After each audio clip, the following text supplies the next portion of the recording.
Hello, good evening. This is Channel One Television. My name is Adjuatin Krama Domina. Now, this evening, the flag bearer of the Governor New Patriotic Party, Dr. Bawumia, is scheduled to address the media or have a media engagement to properly explain his policies and plans for the country ahead of the 2024 general elections. Now, this engagement is coming just a week after the party launched its manifesto in Takoradi in the Western region. We understand that this is part of a series of activities the party intends to have ahead of the crucial election. Now, let's take you to the Mevenpeak Ambassador Hotel where this engagement is scheduled to begin. Yes. One application, one payment. Free SHST is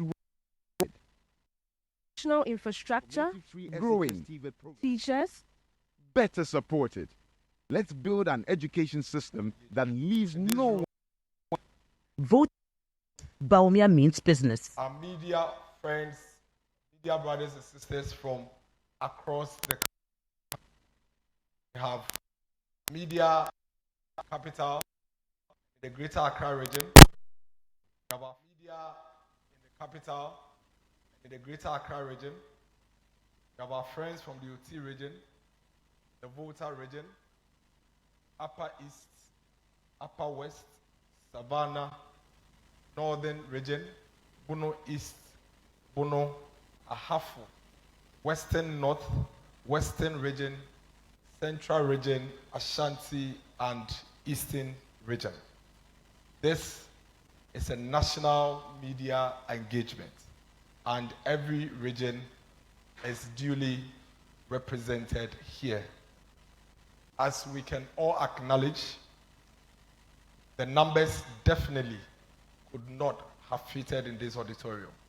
So those of us here this afternoon or this evening will represent the views of all our colleagues in the media fraternity and represent the voice of the people. A few housekeeping rules. Let's restrict our movement as much as possible. Should be extremely important before you rise from your seat. Let's go almost zero on interactions and conversations.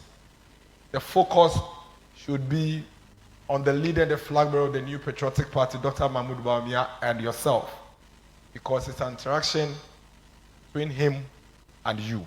And so if you have anything to say, our expectation is that you'll be speaking to him and he would also be speaking to you and the millions of Ghanaians across the country. I would say the opening prayer myself, then we can start. Please, let's bow our heads for a quick opening prayer. Father, Lord, we thank you for such a moment. Thank you for a day like this. We commit this evening's engagement, interaction, conversation, and deliberation into your hands. Be with us till the very end. And all we ask for is a very successful evening. These are many more we ask. In the name of Jesus. Amen. I would also go ahead and quickly indicate that we have in our midst this evening several high-ranking officials of government in our party and also of the Dr. Bawumia campaign team. I'll try as much as possible to keep the introduction really short, but as many as I can identify from here, I'd mention. So I see members of our manifesto committee and ministers of state. I see Deputy Minister for Transport, Honorable Tampuri, please join us together for our Deputy Minister for Transport. I also see our Minister for Public Sector Enterprises. Honorable, you are very much welcome. I see our Deputy Minister for Works and Housing, Honorable Hamid, is also here with us. I see Honorable Kojo Opon Kroma, Minister for Works and Housing, also here with us. I see Honorable Atachia is also well seated with us. Dr. Incisive. I see the National Youth Organizer, Salam Mustafa, is here. Our campaign manager, Honorable Opariansa, is here. Our Deputy Campaign Chairman, Mr. Fredo Wari, is here. Our Minister for Information, Honorable Fati Matu Abubakar, is also here with us. We also have in our midst our Campaign Chairman, Honorable Dan Butri, also in our midst here with us. Ladies and gentlemen, we have this evening in our midst our running mate, the running mate of the New Patriotic Party, the incoming Vice President of the Republic of Ghana, Honorable Matthew Opoku Prempeh. Please put your hands together for incoming His Excellency. This evening, speaking to the whole of Ghana and listening to the whole of Ghana is the flag bearer and leader of our party, the New Patriotic Party, and the Vice President of the Republic of Ghana, His Excellency Dr. Mahmoud Bawumia. Please, let's acknowledge his presence. I have already indicated that we have media representation from every region here in this room with us. And so the numbers are large. We have here, Your Excellency, 200 media persons from across the country. And so they are ready to have a very fruitful interaction with you. I would go straight to business of the day, and I would invite our campaign chairman, Honorable Dan Butri, to give us a brief welcome remarks, and then we would continue the event. Please put your hands together for Honorable Dan Butri, the campaign chairman for the Bawumia campaign 2024.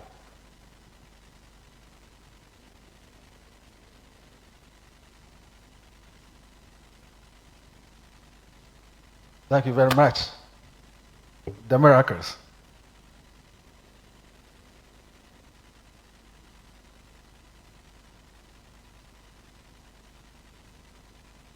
Your Excellency, the Vice President of the Republic of Ghana, and the presidential candidate of New Patriotic Party. The Vice Presidential candidate of New Patriotic Party, Honorable Matthew Opoku Prempeh. Distinguished ladies and gentlemen, in actual fact, we normally give vote of thanks at the close of program. But you see, the media, at times, they can go out and file their reports. So I'm actually thanking the Almighty God for travel mercies, bringing people, our friends from all the 16 regions here. We thank the Almighty God for travel mercies. And also thank you very much for the support you've given since we started the campaign. In the first phase of the campaign, when His Excellency and the presidential candidate toured the regions, for the stakeholder consultations with the House of Chiefs, religious leaders, and other stakeholders, you were with us. And I am satisfied on behalf of the campaign of the reportage we've had and the interaction we've had. And we thank you very much for that. We do appreciate that for what you've done so far.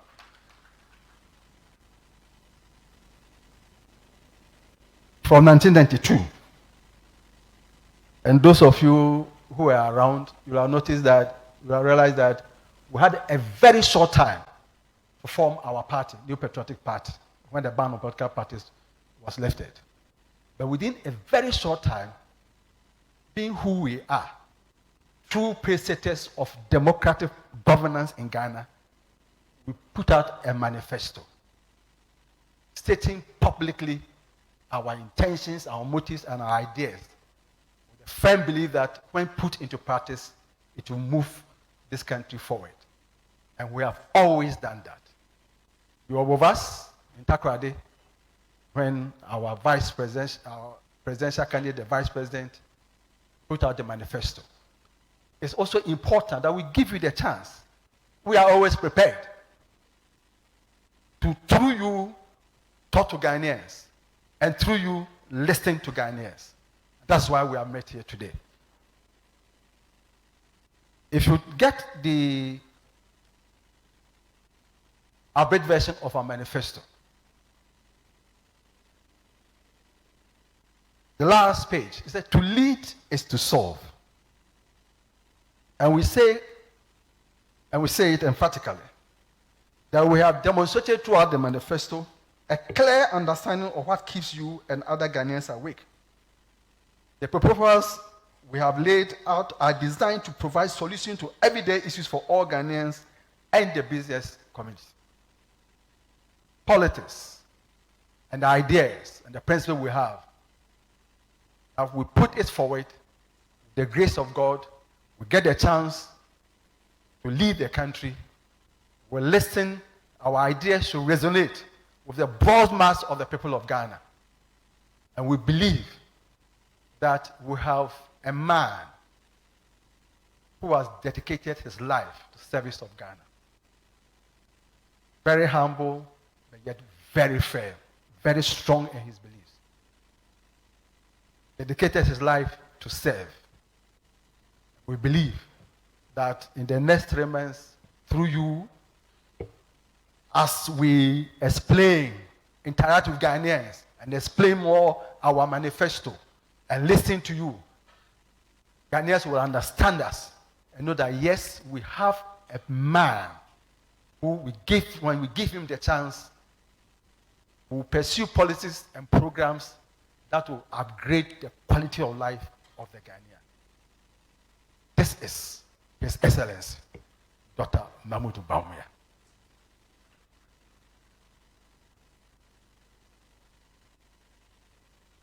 And I have the honor of inviting His Excellency to address us.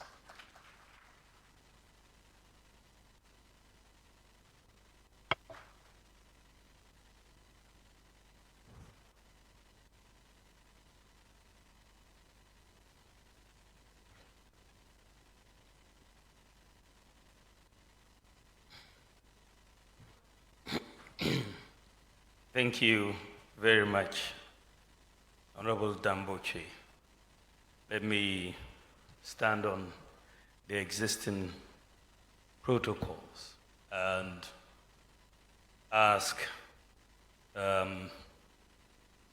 this is a very, very important meeting with the media, and you have a very difficult job to do as the media, sometimes through your work, as hard as it is.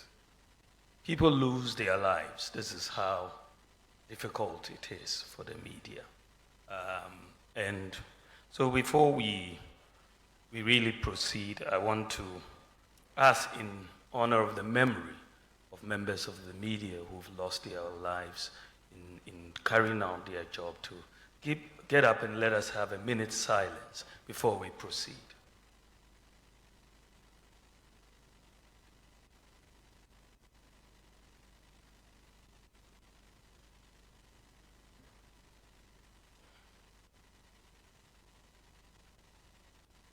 May their souls and those of all who have departed rest in perfect peace. Amen. Good evening, ladies and gentlemen of the media.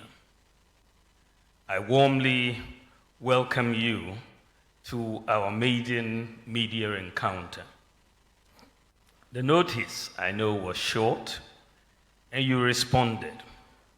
Particularly exciting is that media practitioners from the 16 regions of our country are duly represented here tonight. I am grateful that you've traveled that far and near to listen to me speak and ask the critical questions agitating your minds and those of our people. This engagement tonight was originally planned for June 26, 2024, and had to be suspended to make way for a broader consultation, the choice also of my running mate, and the launch of our manifesto, all of which have now been completed. The media plays an important role in the democratic process, and those seeking to govern our nation must be interested in partnering with the media to ensure accountability dissemination of ideas, and critical scrutiny of public policy proposals.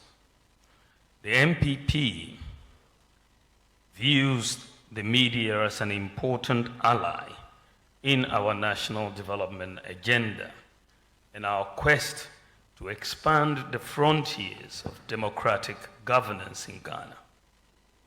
It was thus the MPP under President John Agyekum Kufuor that repealed the criminal libel law to allow, in addition to the rights guaranteed by the 1992 Constitution, for the media to fully perform its functions.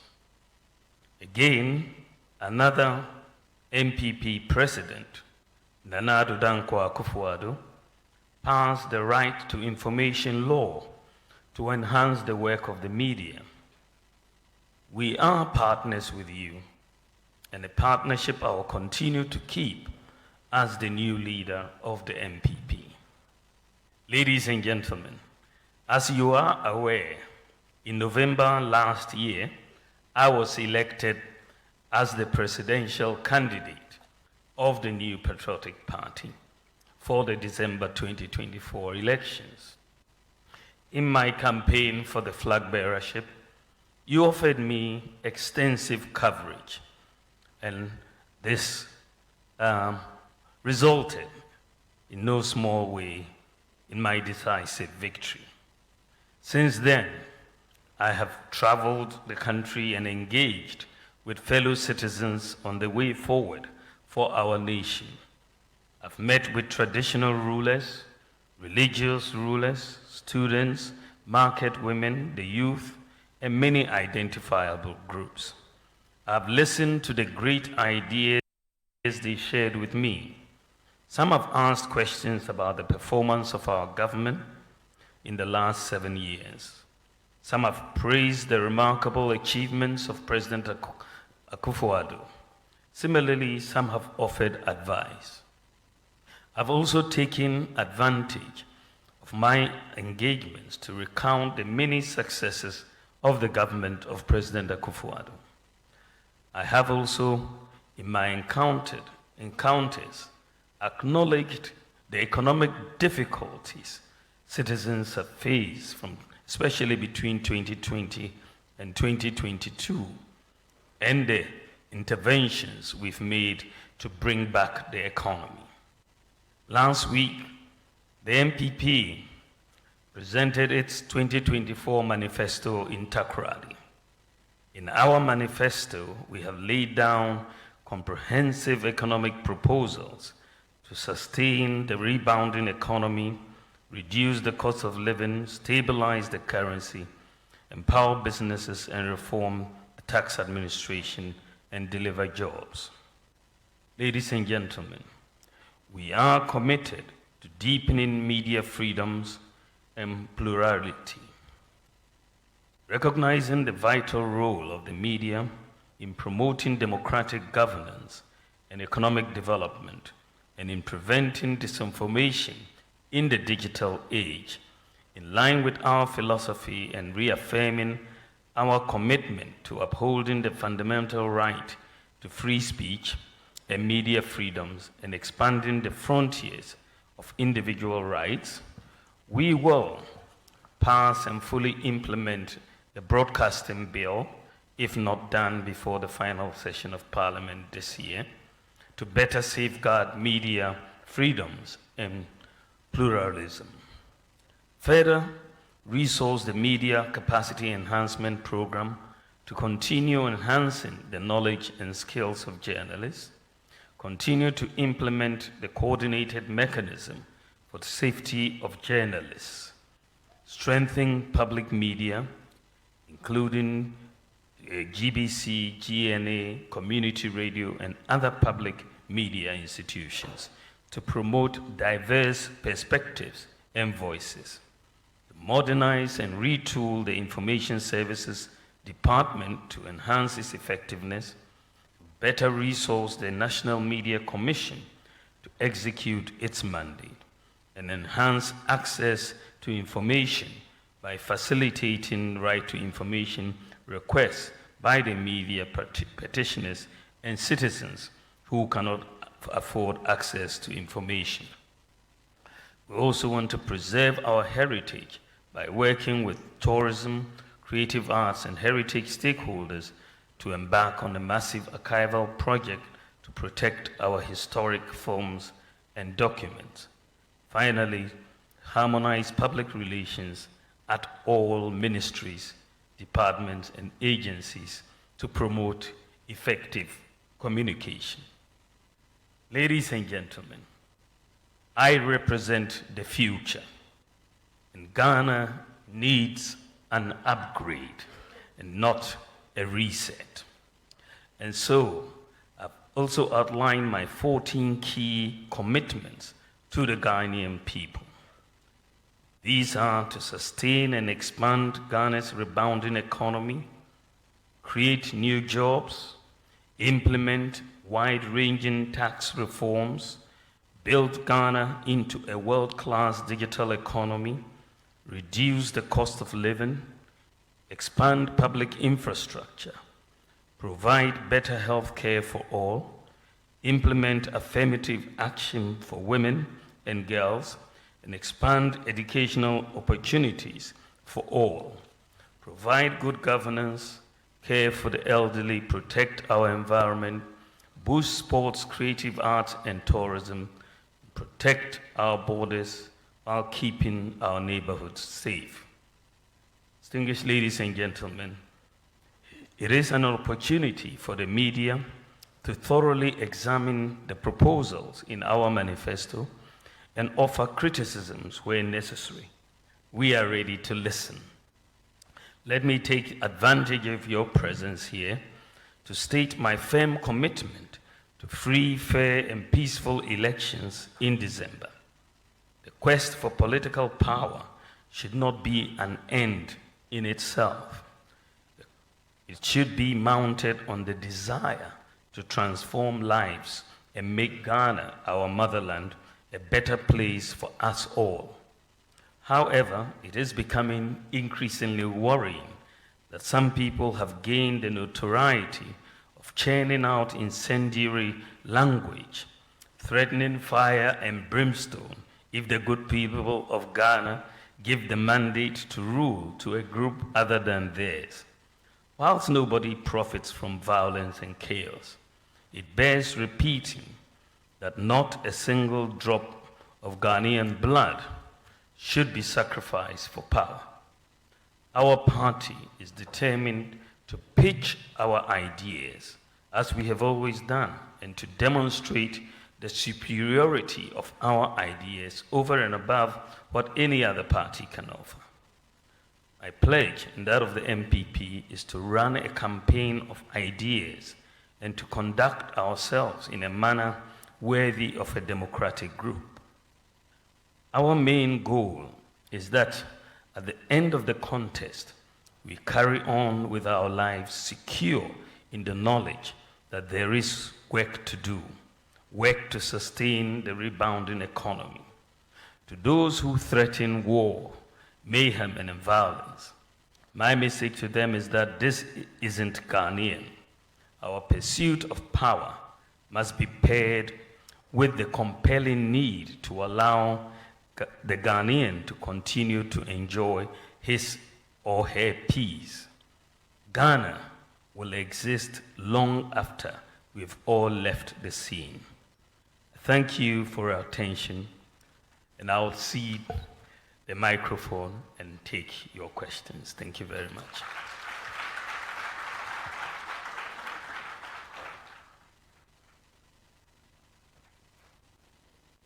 Like they say these days, ladies and gentlemen, very mindful, very cutesy, and very demure.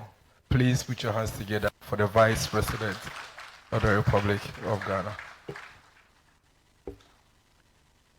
We now cede the microphones to our friends from the media. And please, the numbers, as we all acknowledge, is quite huge, and so We have the microphones in the various lanes. You lift your hands, then we'll call you, then you speak. But before anything, I think it's only fair that we let the Vice President of the GJA speak first, and then the floodgates will be open. Okay, Madam President is there. GJA, please, let's hear from Vice President of the GJA, then we can.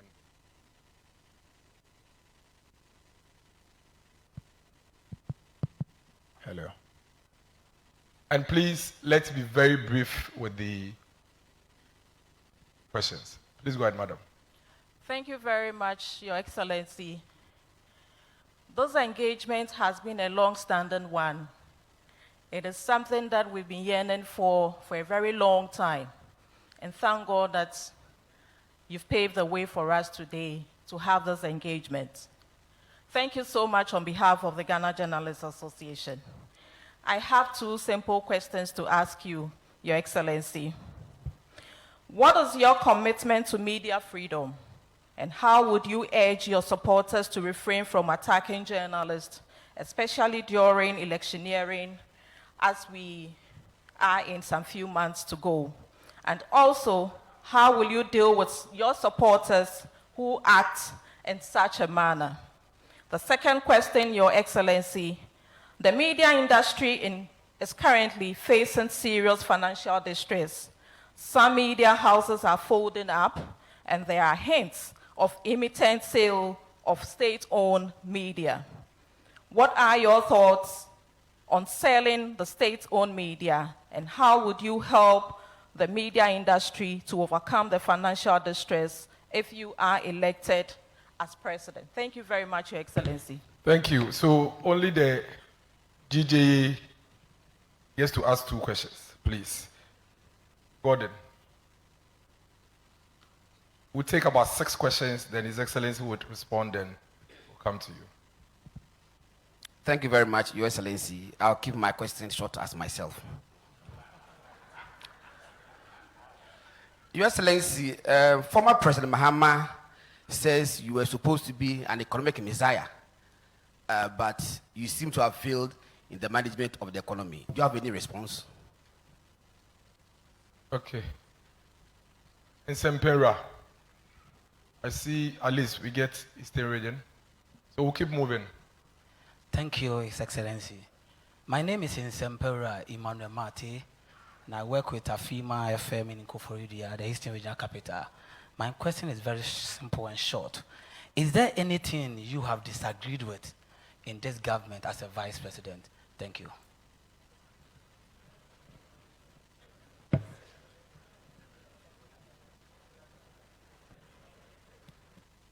Eugene, from Ashanti region,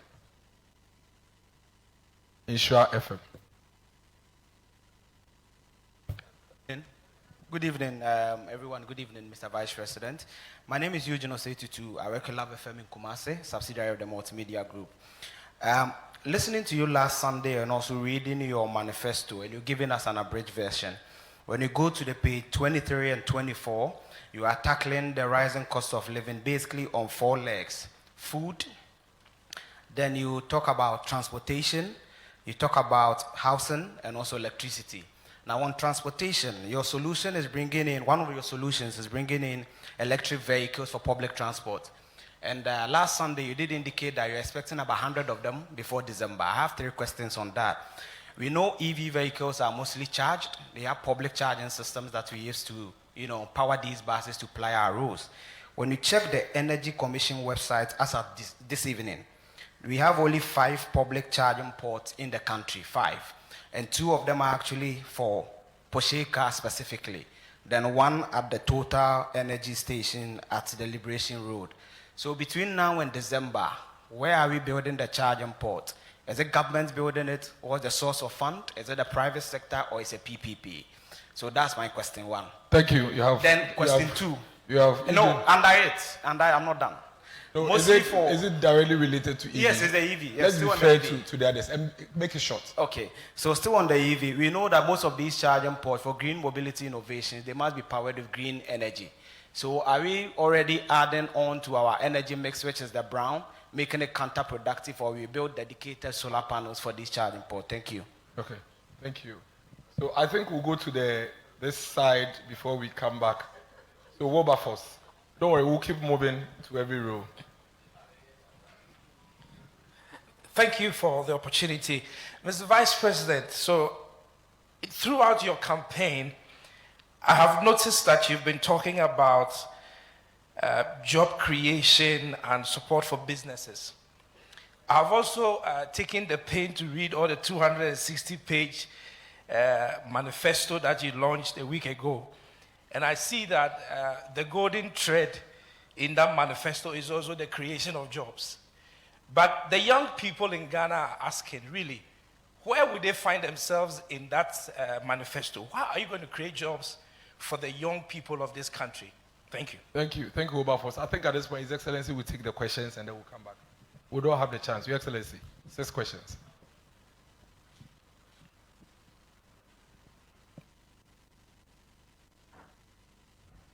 Thank you very, very much. I think those are pretty tough questions. The first question by the Vice President of the GJA was on commitment to media freedom. And I think that commitment is very absolute. I think the press and people have fought and have lost their lives even to get press freedom or media freedom in this country. A lot of the times we take it for granted, but I think that media freedom and is so pivotal to the whole democratic exercise that we are embarked on. If you don't have media freedom, you'll have a difficulty. I mean, that's, the lack of media freedom is a characteristic of societies which are more dictatorial. And I think one of the things about Ghana that everybody who comes here really appreciates is the freedom of the media. We talk a lot on radio, TV all day. And so I'm very committed to this because I'm inherently someone who is very committed to democracy. And I don't think that anyone should attack a member of the press for doing their job. And so we will totally be against that and ask all our supporters to refrain absolutely from doing that, because that undermines the very democracy that we are doing, So I think that one is clear. The issue of stealing state-owned media, I am not aware that anything of that nature has come to cabinet, but should it come, there has to be a justification for it. We will await any such thing that will come. I'm not aware that there's a proposal to sell the state-owned media. But if it comes, it has to be justified, and of course, a big decision like that will have to be undertaken with a lot of consultation of stakeholders. The third question, third question is about what the former president supposed to have said about me being an economic messiah, supposedly, who has failed.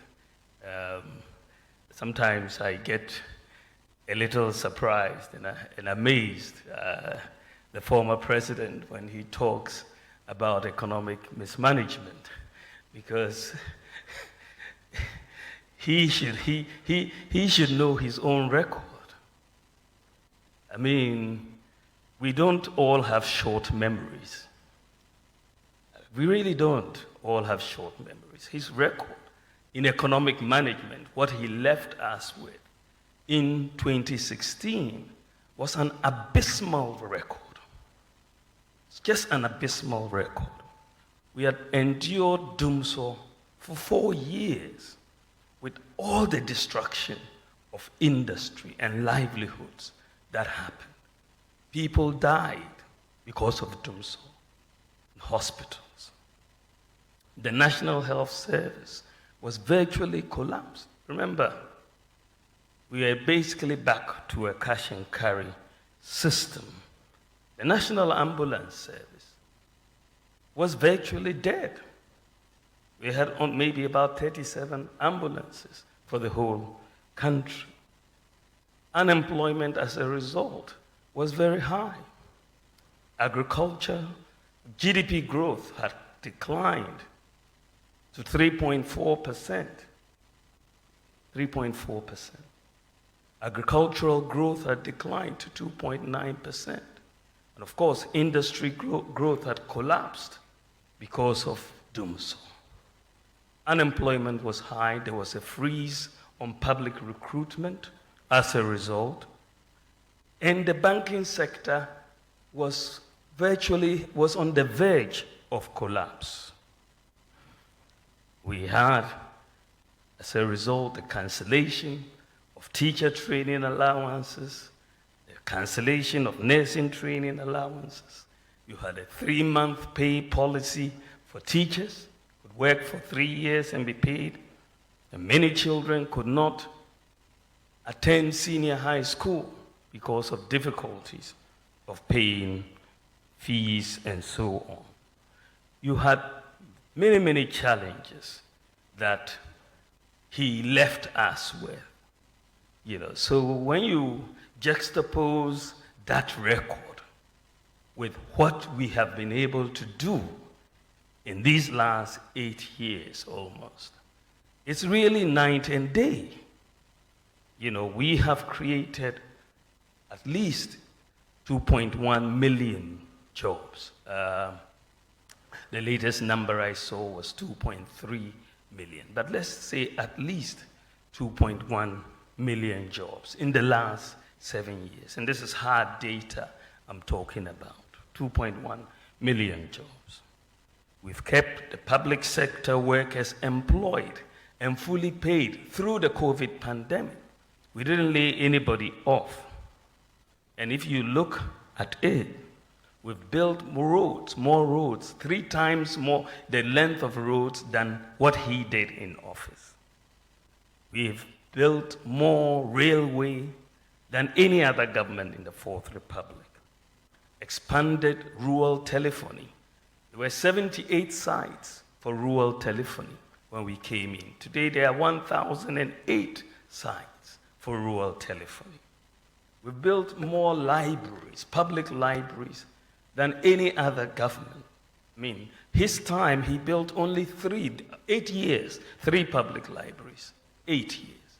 And we've built 54 public libraries in 8 years. We've constructed about 12 major fish landing sites across the country. Exim, Dix Cove, Moree, Mumford, Winneba, Senyabreku, Gomoa, Fete, Teshi, Osu, Ekumfi, and Mfasima. Constructed 2 fishing harbors in Elmina and Jamestown. Constructed more sanitation facilities, 817, than any other government in the Fourth Republic.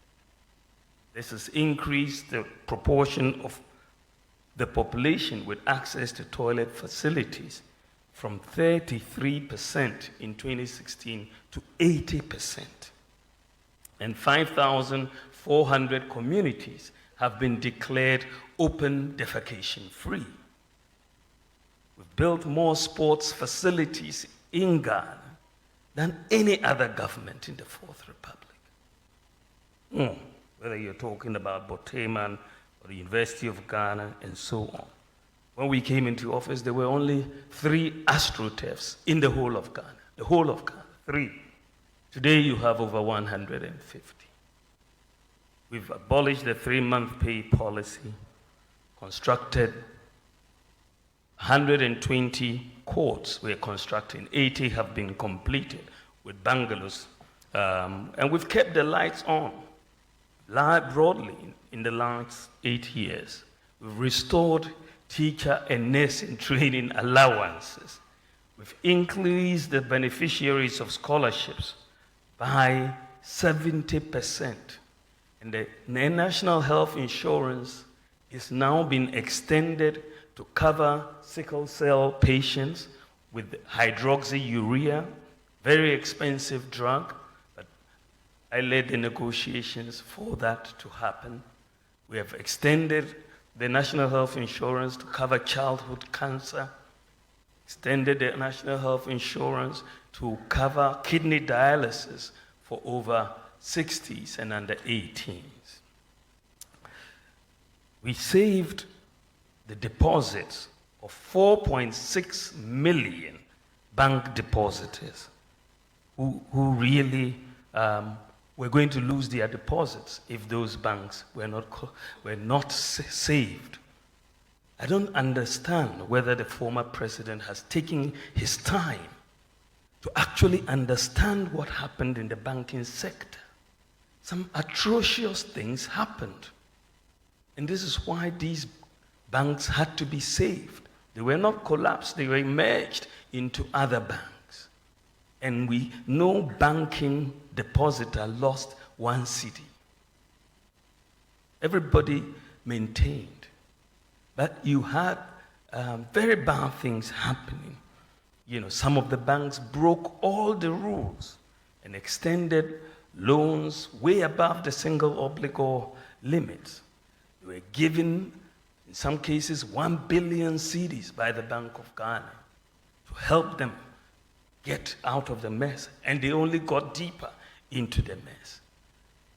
Another bank was giving capital to save the situation, was giving money from the Bank of Ghana's lender of last resort facility, and they used that money to go and set up Capital Bank instead of rescuing the problem that they had. They took the money from the central bank and went to set up another bank, which was also collapsing.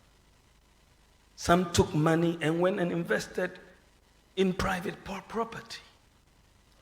So it was against this background when the governor came to report, and this was one of my nightmares as in the last 8 years. I couldn't sleep that night, that the banking system, most people didn't understand how close we were to a collapse of the entire banking system, but we were this close because all it would have taken was for a few depositors to go to UT Bank or UMT and they'll tell you there's no money. What would happen? There would have been a complete run on the banking system in Ghana. We would have collapsed the banking system. When the governor came to report that we were on the verge of collapse, decisions had to be taken to save the banking system and to save depositors. And this is how come we had to merge many of these banks into other banks. And we saved 4.6 million depositors. I'll ask the former president, if he hasn't read, to go and read the receiver's report or to go and read the Bank of Ghana report and acquaint himself before making any further comments on matters he clearly does not understand. He needs to get an understanding before you make comments. And you cannot hand over a bank's license to them. This is subject to legal procedure. You have to go to court. You don't have the power in our constitution to do that. And I'm surprised sometimes because he has been president before and he should know these things. He should know these things. He should know these things.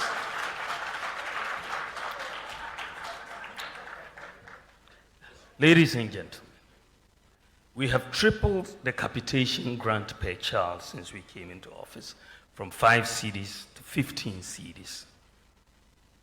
And what is interesting also is that we've had the lowest increase in electricity tariffs in recent history. Between his time, 2009, and 2016, when they were in office, the average annual increase in electricity tariffs was 50% a year. That's the average. Some of the years were 80%. Between 2009 and 2016, 50% average a year. In the last 8 years, the average increase in electricity prices has been 11.1%. This is the lowest average increase of any government since 1992. Any government since 1992. When we came in our first term, we abolished and reduced 21 separate taxes. And we reduced import duties by 50% between 2019 and 2021. 50% reduction in import duties. And that, of course, we had to go back on that when we got into the crisis. We introduced the National Rental Assistance Scheme to help to deal with this problem of rent advance. And it is one of the best schemes that we have seen. It has worked very well, and we are going to expand it for the rest of the country. We are going to put in serious money, because with that, you don't need to pay 2 years rent advance. We will pay the landlord, and you just pay monthly, and it's working, and then, of course, working with the private sector. Infant mortality under our government has come down from 37.9 in 2016 to 31.7. And in terms of LEAP, Livelihood Empowerment Against Poverty, we have increased payments almost tenfold, from 49 million that we used to pay every year to 423 million LEAP payments. Now, National Health Insurance, NHIS expenditure has also gone up from 1.1 billion to 6.8 billion. During COVID, we had free water for everybody for a year and free electricity for lifeline consumers and all of that. We brought in over 4 million beneficiaries now under school feeding, up from 1.6 million. We've absorbed the examination fees for all students of BC and WACC. People were sacked from examination centers for not paying examination fees before we came into office.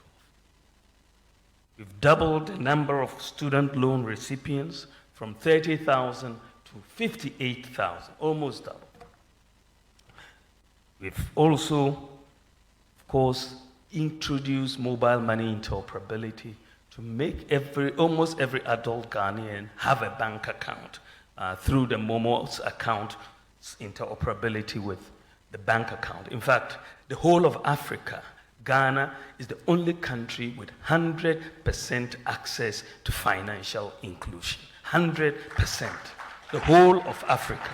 Ghana is the only country with 100% access to financial inclusion. What is interesting is that when I first made a statement and I said Ghana was the first country in Africa to have mobile money interoperability between banks and Momo accounts, some people decided to fact check me. And they said that I was wrong. Just that they didn't understand the terrain, the fact checkers. So I took my time to explain to the fact checkers exactly what was happening in the field. Unfortunately, once they understood it, they didn't come back to withdraw. They just kept quiet. You know, today, when chalk was a problem, remember, chalk in our schools under the former president, when it was a problem. Today, we have acquired tablets to give to the students. Every senior high school student is getting a tablet that we are having. So I'm just putting some of these points together. You know, Agenda 111, so far we've built 47 hospitals, 428 CHIPS compounds, 230 health centers. I mean, that is massive. That's excluding Agenda 111. We've brought in drone delivery, and Ghana is now the whole world's, the largest medical drone delivery service in the whole world.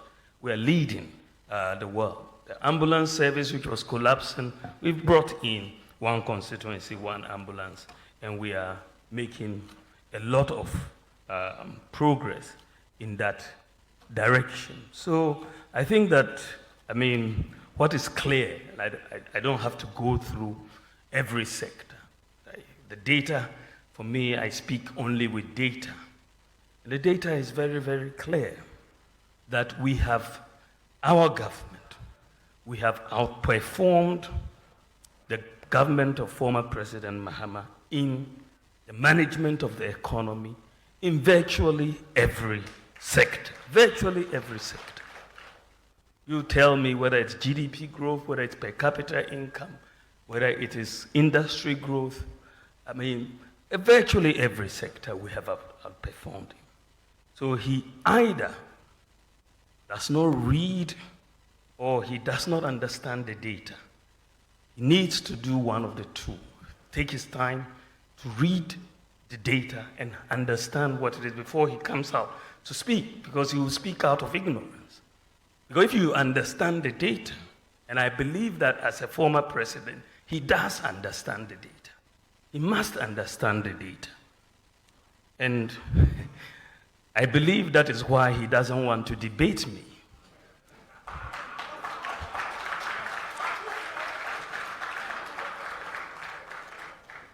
I believe so. That is why he doesn't want to debate me. He's running away from that. So if, according to him, we have mismanaged the economy in the midst of a global crisis, if our mismanaged economy is outperforming you in virtually every sector, this economy that you are saying has been mismanaged. We are performing you in GDP growth, in per capita income, in gross international reserves, in every sector, roads, hospitals, schools, everything. Free SHS, all of that.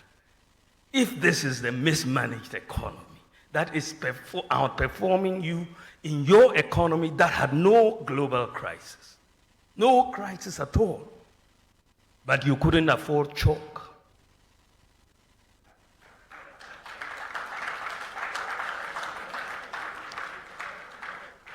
You couldn't afford chalk, but there was no crisis. So if our mismanaged economy is performing better than your better managed economy, then in that case, you must not have been very good. Let me put it mildly. I was going to say incompetent. Because our bad economy it's much better than your good economy. I mean, it doesn't make sense. So I think that the matter, I hope that this matter can be settled. There's no way he can say that his economy that he managed as president, by the way, I'm not yet president, in another 3 months, inshallah.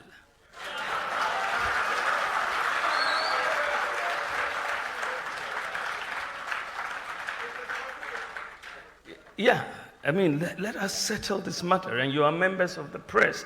You read the data. You follow the data. You know the data. You know that we have done better than him. So why does he want to come back? I mean, it's like you go for an exam with someone in school. You score 70%, they score 30%. And they want to convince people that they are better than you.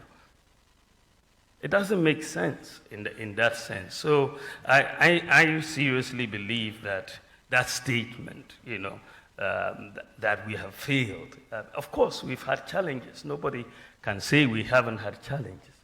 We have had challenges, serious challenges, challenges that have kept me up at night. In 2022, that was the horrible year for us, 2022. Petrol prices went up to 23 cedis per liter. We were losing reserves so badly, you know, and you saw food prices going up and all of that. That was a real challenge that we had to deal with. And this is how we came up with the whole gold for oil, gold purchase program, and that has really helped us. Today, Ghana, notwithstanding all the challenges, we are the 10th lowest price in terms of petroleum in Africa, the whole of Africa. Ghana is number 10 in those of lowest prices of petroleum products. We are number 10, 10th lowest. The lowest is Libya. Then you move through Egypt and Sudan and all of those to come to number 10, which is Ghana. Ghana, we are priced around 13, 14 cedis per liter right now. Cote d'Ivoire is priced 23 cedis per liter, as Hassan was just telling me earlier on when I asked. You know, 10th lowest. We still want to bring it lower. But in 2022, at the time I announced the Gold for Oil program, when I said we had to attack this thing with gold for oil, the prices were 23 cedis per liter at that time. So we've had challenges. It's not, everything is not where we want it to be, but I believe that we can work better. But I don't think the former president can lecture us on economic management. He just cannot. His record would not allow him to lecture us on economic management. Is there anything you have disagreed with in this government? The issue when you sit in cabinet, you have collective responsibility. That is fundamental to governance. When we sit in cabinet, we argue on many, many issues, and everybody brings their mind. And sometimes your view prevails, sometimes it doesn't prevail. But once we take a decision, it is a collective decision. And so I cannot come out and say that the decision that we collectively took, I disagree with. No, I'm bound by it. That is the nature of cabinet responsibility. Fifth question had to do with the rising cost of living, and I'm very happy you are raising these issues on the EV, electric vehicles. You're right, one of the ways that we want to reduce the cost of living is through bringing in public transportation, the electric buses. And, you know, so that is what is going on. We are bringing in about 100 to start with to essentially do the pilot for it. And the issue that you raise is a very, very fundamental one, which is the charging stations for these electric buses. And I must tell you that Metromass is working very, very hard as we speak to put in the charging stations. So we will have the charging stations in place by the time the buses get here. So that is clearly a very, very important one. The issue of green energy, whether you're going to try to bring in solar to charge these batteries, I think it is definitely going to be important. Because in general, if you read that particular chapter, I want Ghana to move towards solar power. And this is where I think we should be going. And this is why I want us to bring in 2,000 megawatts of solar power in the next 4 years to really bring down the cost of power. And we've seen some work already being done by Bui Power in terms of the solar area, but we're going to really expand it. So in terms of all these buses, all these government buildings, all the schools and so on. I want to move them all towards green energy, solar power, and I think that is where we should be going. I think that the other question was on job creation for the young people. I think that is at the heart of the manifesto, that you want to essentially move to create the environment and put in place the policies that will help business and that will help jobs, right? So that's why we're talking about bold solutions for business and jobs. I think that is so critical. And I think that there are many areas that we are touching on for the young people to get the jobs. I think that, I mean, the two are very linked, business and jobs. If you let businesses grow, then the jobs will also be created. And so we are looking at helping businesses grow by putting together implementing our legally backed Ghana First policy, so that the procurement by the public will be focused on things that are produced in Ghana first before they look outside. So that is a very important part of the policy mix that we are coming with. That will make people hire more, and we will get more jobs in that sense. We also have a major tax program of tax reform to make the business environment very, very good and easy to comply with. So we are bringing in a flat tax system as exists in Estonia.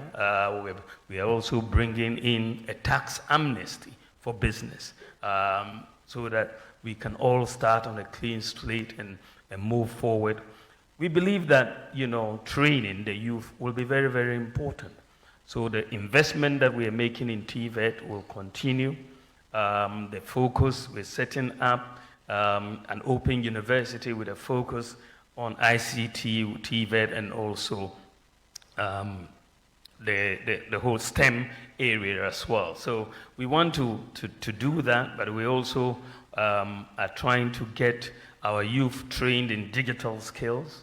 I have a program for 1 million youth to be trained in digital skills, which is a broad area of training for the youth, because the jobs these days are increasingly more in that space. And I think that we can have a situation where a lot of our youth are here and they are working, whether in America or the US or Canada, right from Ghana here and so on. So these are some of the areas that we think we're going to get going, the infrastructure area and so on, that will expand the economy so that we can create more jobs for our people. And of course, setting up the SME bank, setting up the credit scoring system to allow people to get credit and move Ghana towards that system. We may have some time to talk more about some of these, but these are some of the areas we want to get the youth totally involved and empowered to get jobs. Thank you very much. I'll take the next set.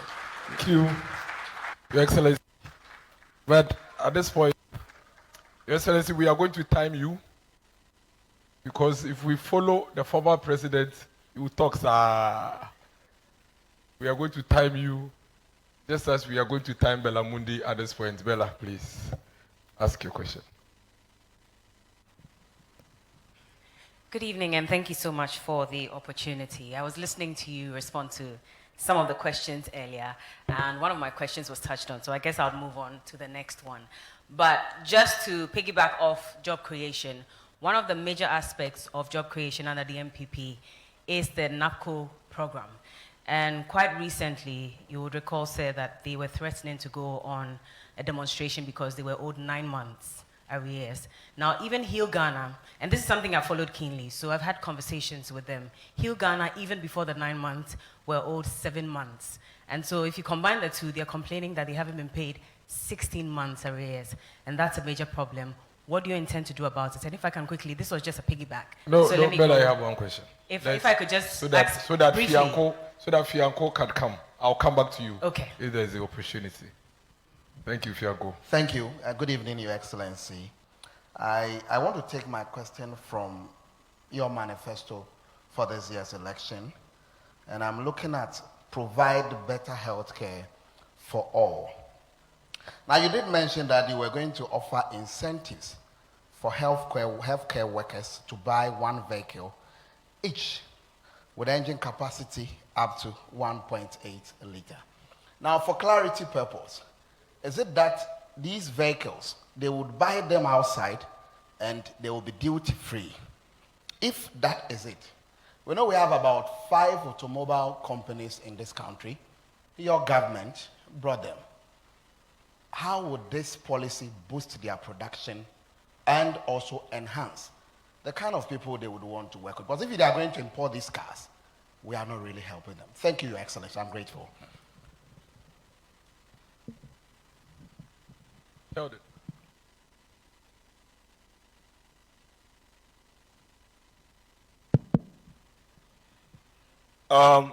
Let me remove my cap.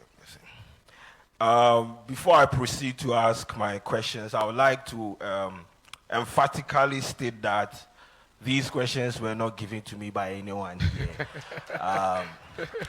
They are from my head, so I'm going to ask. Now, Mr. Vice President, my name is Kojo Sheldon. I represent Kojo Sheldon Studios.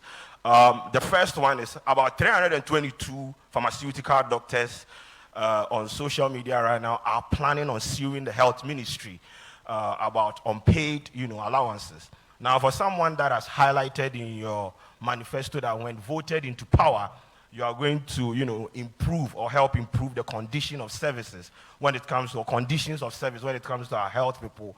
For right now that you are the vice president, what can you do to help these pharmaceutical, doctors who are, contemplating on suing the Ministry of, Health? My second question borders. No, Koyo. Don't do that to me. Mr.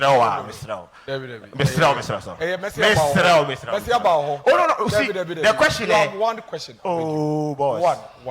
One question. So my question, the second question is about perception. Don't do that. Boss. Don't do that. Oh, bro. Don't do that. I didn't allow perception is very, very important. I'll come back to you. I'll come back to you. Nane Akese. I'll come back to you. Nane Akese. Nane Akese. Peace FM.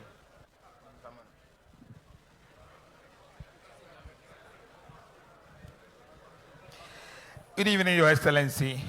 My name is Nana Akese. I work with Peace FM. You have promised abolishing birth tax, e-levy, flat import duty, one-time tax amnesty, among others.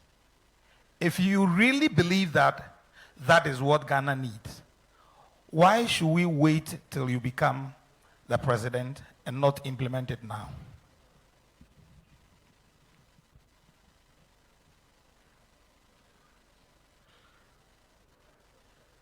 Need to go to this. I see Samson Ladi.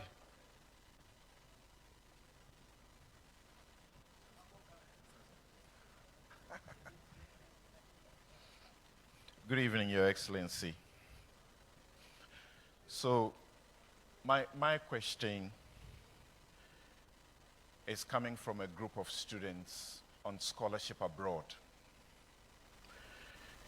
They are concerned that the Scholarship Secretariat is not doing what it has to do for them.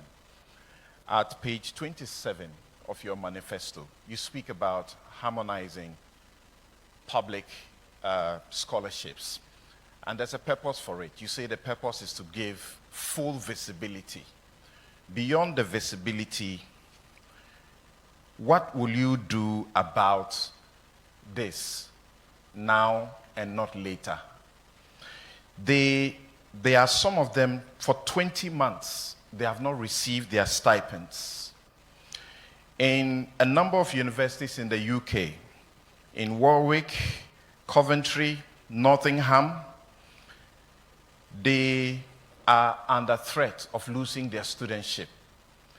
In Birmingham, 11 of them have already been withdrawn and they are facing deportation. Will you inquire, particularly knowing about the Fourth Estate's investigations dubbed Scholarship Bonanza, about what appears to be a racketeering in that place? And will you forbid and prohibit politically exposed persons wealthy enough, known in society, from accessing these scholarships? Thank you. I think the question is very well crafted. Let me go to the regions. We've done plenty. Accra, Western North. Please give the microphone to the Western North guy. We've done Eastern, we do Western North, we would do the other regions as well. Thank you, Mr. President. My name is Esposito Inokedusei. I work with the Beat FM. Somewhere in last year, the former President Mahama on his campaign tour in Western North region claimed Cocoa Board is on the verge of collapse. Do you believe Cocoa Board has collapsed? And what is your plans for Cocoa Board? I don't want to go deep. Thank you. Thank you. Sami Yafe.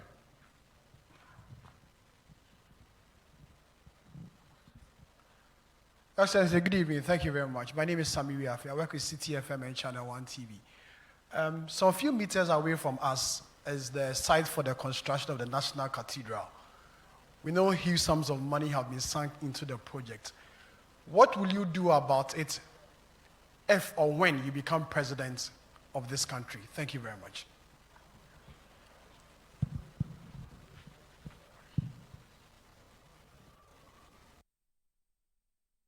Excellency, please take these questions and then.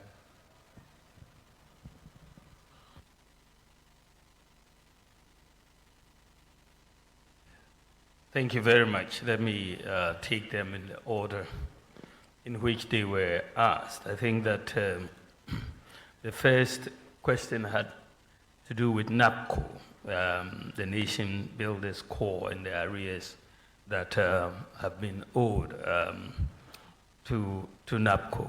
I think that the program had about 100,000 people on it, and I think initially it was supposed to be a 3-year program, and then would be renewed and so on.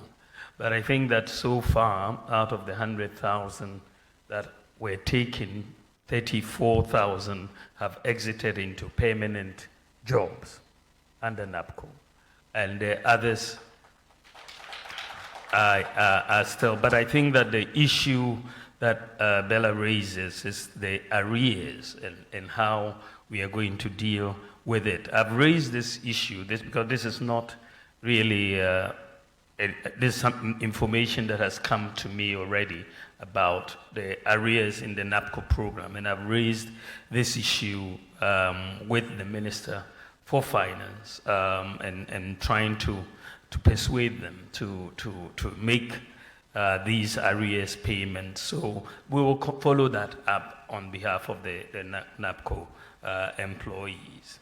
The second issue had to do with providing better health care in the manifesto and the issue of cars and how these will affect local companies. I think that what is very clear when you look at the manifesto is that we did not really say it was only for imported. The incentives would only be for imported vehicles, because you just said you will provide incentives. Clearly, under President Kufuor, there were incentives for healthcare workers and also for teachers to bring in vehicles, and they will waive the import duty, and that basically worked but was abused. We think that with digitalization and the unique identity of people, we can better monitor this situation.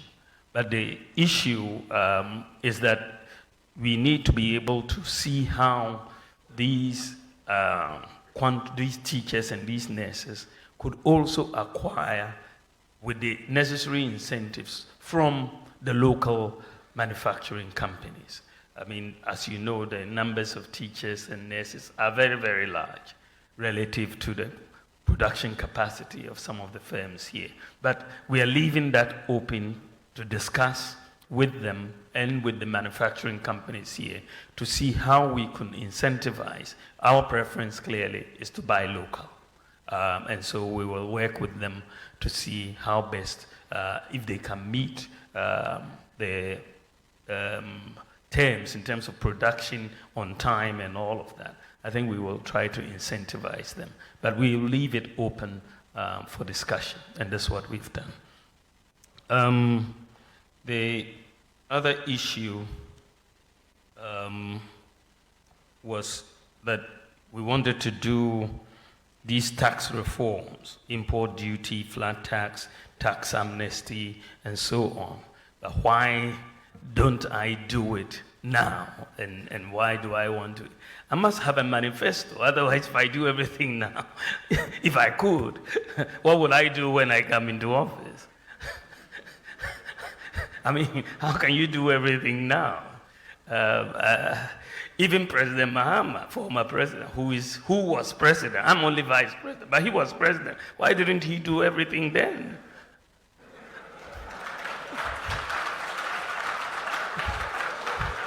I mean, why is he coming back? He had full authority. I don't have full authority. The budget that has gone to Parliament, which has been passed, is not my budget. Is it my budget? It's not my budget. The budget goes in the name of the president. It doesn't go in the name of the vice president. But when you have to think about what new do you want to do, you come up with new ideas. And I've come up with new ideas, which I want to do when we come into office. Everyone who is running for office, whether you are Kamala Harris or you are Bawumia, you still have to think about what you have to do when you get into office. And this is why I'm presenting my new ideas as to what to do. Samson talked about the scholarship students and all of that. And I think this is a very, very important issue. There's nothing more heart-wrenching than taking a student abroad and not being able to take care of them in those circumstances. And I think that I believe, and this is what we are saying, that one needs to, first of all, harmonize these databases so that you have full visibility and transparency. And also, we have undertaken in the manifesto to publish all the beneficiaries of all of these scholarships as they come, so that everybody knows who is getting the scholarships and so on.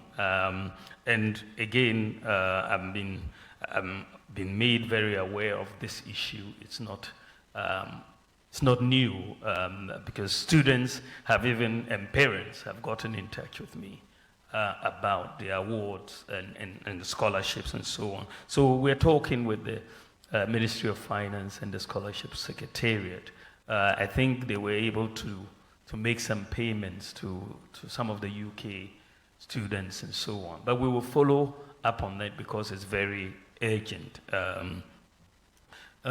Cocoa Board is on the verge of collapse. I'm not aware of that, but we'll look at that. I cannot comment on that. It's not. I don't know where the data is coming from.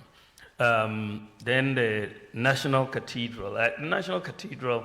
Again, it's a very, very important issue because, I mean, taxpayers' money has gone into it, and many people would like to see it completed. And I believe that one should have an engagement with the churches and all the stakeholders for us to see how best to get the funding to complete the project. But I think that we need to sit down and talk if the design has to be looked at again to make sure can be completed. We have to put everything on the table, but I will be minded more by the churches and the church leaders and the discussions that we should have with them on the way forward. But I think it's an important issue. Thank you.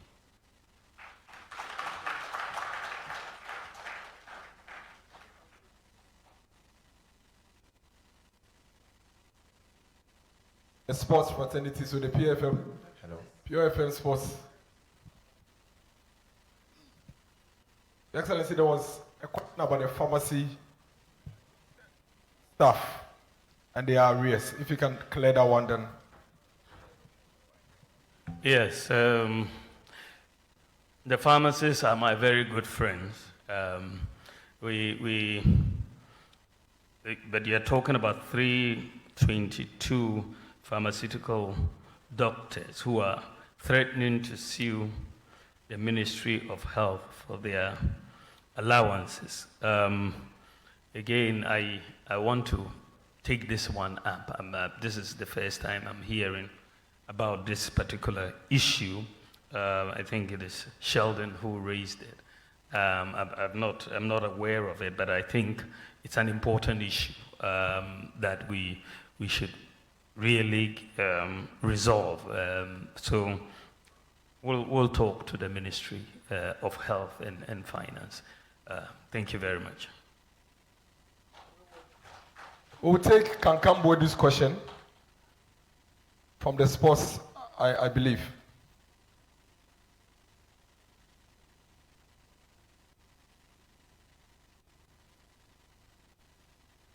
Please go ahead.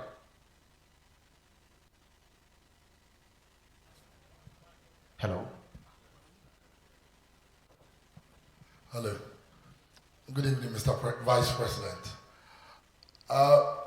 Before I go to my question, I'd like to draw your attention to the sad issue of the national amputee team.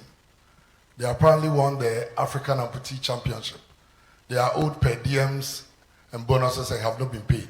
And they feel very neglected. And we all know that the strength of every nation is determined by how well they treat the vulnerable in society. In your manifesto, you talk about building 6 new stadiums in the 6 new regions. Currently, we have 5 major national stadiums, and only one, that's the Kumasi Sports Stadium, is fit enough to host a FIFA or CAF organized senior national team game. So I want to know what motivated that decision. And since we are even struggling to maintain 5, how well can we do if we have 11? Thank you. Thank you, Kankambodu. We'll do. So, give the microphone to Ahini, please. It's right there. Please give the microphone to her. From the Ashanti region. Thank you. Good evening, Your Excellency. My name is Ohinini Adazwa, Sumpa TV, Sumpa Radio, Kumasi. Ja, Rastafari. Selassie, I.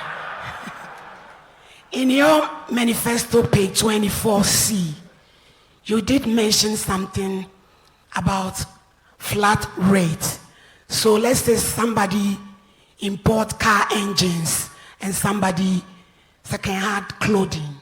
Are they going to pay the same amount? I think we need better and further particulars. Thank you. Thank you very much. Thank you, Ahini. So, that's Ahini.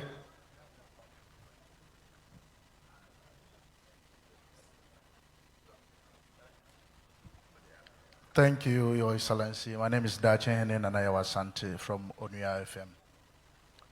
Your Excellency, respectfully, there is a saying that we should cry our own cry. You made a promise to teachers that you give them the opportunity of having cars. We know our minimum wage and where it stands.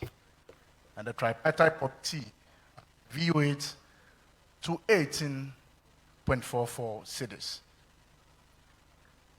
The standard of living in Ghana is going high.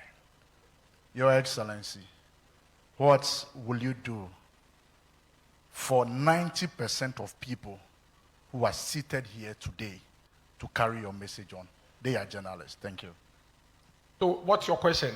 For what would you do for the journalist? Is that the question? Okay. Otek. Mr. Buesiako from Otek, Ashanti.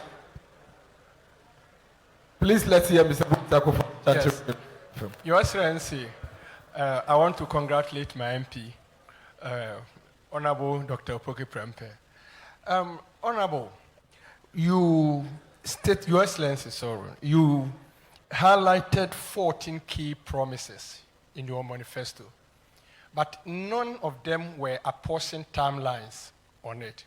So how can you hold you accountable if not? Because it seems to become mere political rhetorics. Thank you. Okay, Ibrahim. Ibrahim from GH1.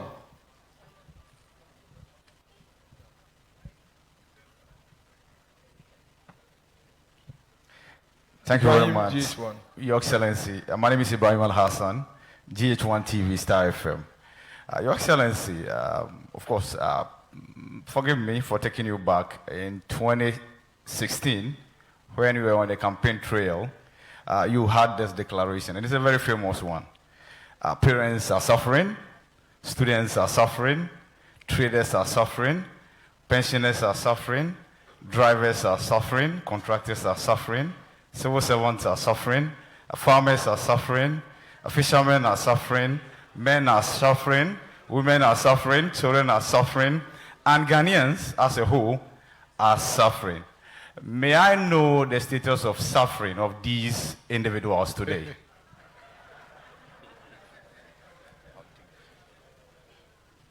I'll take Vanessa from Metro TV Accra, then I'll come to Adinkankam.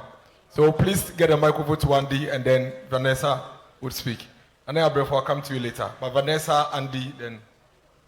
Thank you. My name is Vanessa Idutumboateng from Metro TV. Mr. Vice President, you will remember this quote: if the fundamentals are weak, the exchange rates will expose you. And as at the time you were making this statement, a dollar to CD was 3 cedis and above, or about 3 cedis, 4 cedis, right? Thank you. 2024, a dollar to a cedi is 15 Ghana cedis, about 15 Ghana cedis. Okay, over 15 Ghana cedis, thank you. How do I explain this to my mother, a cocoa seller, that in 2014, the fundamentals were weak? In 2024, where a dollar is now 15 cedis, the fundamentals are not weak, but the prices of goods and services are high today. Thank you. Okay. Please. No. Yes, let Abina come and then you come. I want to hear more of the ladies at Mebacho ye frame Abina Pokua ahwene me wadum TV ene adum FM. Na masembisa yes ba ko kan ka beka didi kan. Mebacho pese ye share Dr. Bawumia ne hihye fofra wode ebeko etia galamsey. Ayadia so mano kwache eno achin so Afram Plains 2016 MPP share call for bo esemo mu the bridge ebeto Afram nsu no so me pese me hu na ho hyehyɛ ya kodun Kokos Sports Stadium so me pese me hu no ba bi atebia no ewo asatena medase. Thank you. We'll take Nanaya, then His Excellency would give the responses. Please go ahead. Good evening, His Excellency.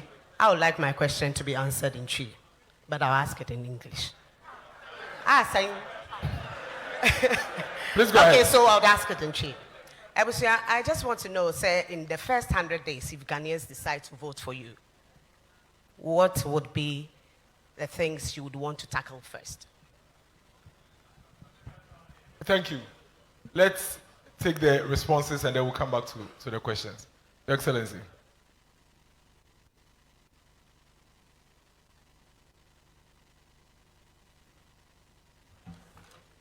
Thank you very much. I think the first question is looking at the national amputee team who are owed some allowances. So I'll talk to the sports minister here to get the facts on the issue, and if that is the case, I will try to expedite their payment. So I'll when I leave here, I'm going to raise that issue. There is also the issue of 6 new stadia that, and only one of the existing 5 is being maintained. I think that is a very good question. One of the problems we have is the lack of maintenance of our pitches. I met with the Black Stars in Kumasi before their last game there, and when we met, the coach and the players were very clear that what they really needed, and this is why I've put it in our manifesto, was an international standard pitch. You know, that the pitches that we have are difficult to play on, and we needed international standard pitches. So, in fact, in the manifesto, we need to do it. And I believe that we need professional management in terms of the maintenance of these pitches. And we need to train people and also bring in the people with the knowledge. And so we are going to do that, because we just build the pitches and very little maintenance of the pitches and the management of the pitches. So I think this is going to be one of the things that we're going to do.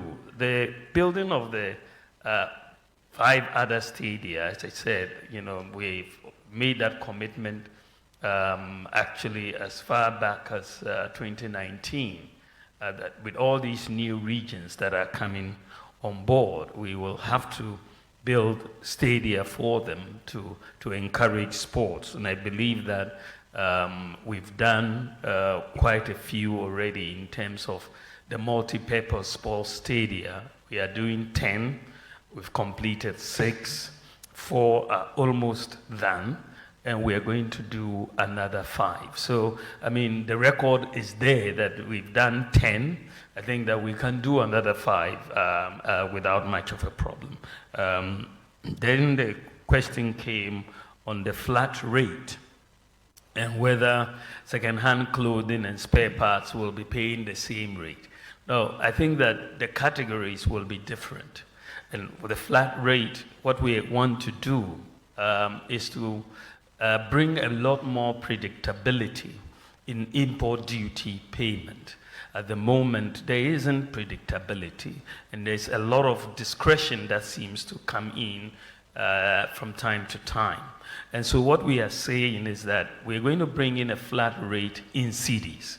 So if you are bringing in spare parts, and there's a 40-foot container of spare parts, you will know exactly what the duty is for the spare parts, say 20,000 cedis or 15,000 cedis or 30,000 cedis. It's a flat rate. So when the 40-foot container arrives of the spare parts, then you know you'll pay 40,000. If you are bringing in second-hand clothing, and that is attracting 20,000 cedis duty, you will know beforehand that it will come. It's not that it will arrive and then the price will change, because they will say the exchange rate has changed, so you pay more. But it will be a flat rate. So there's not going to be any confusion.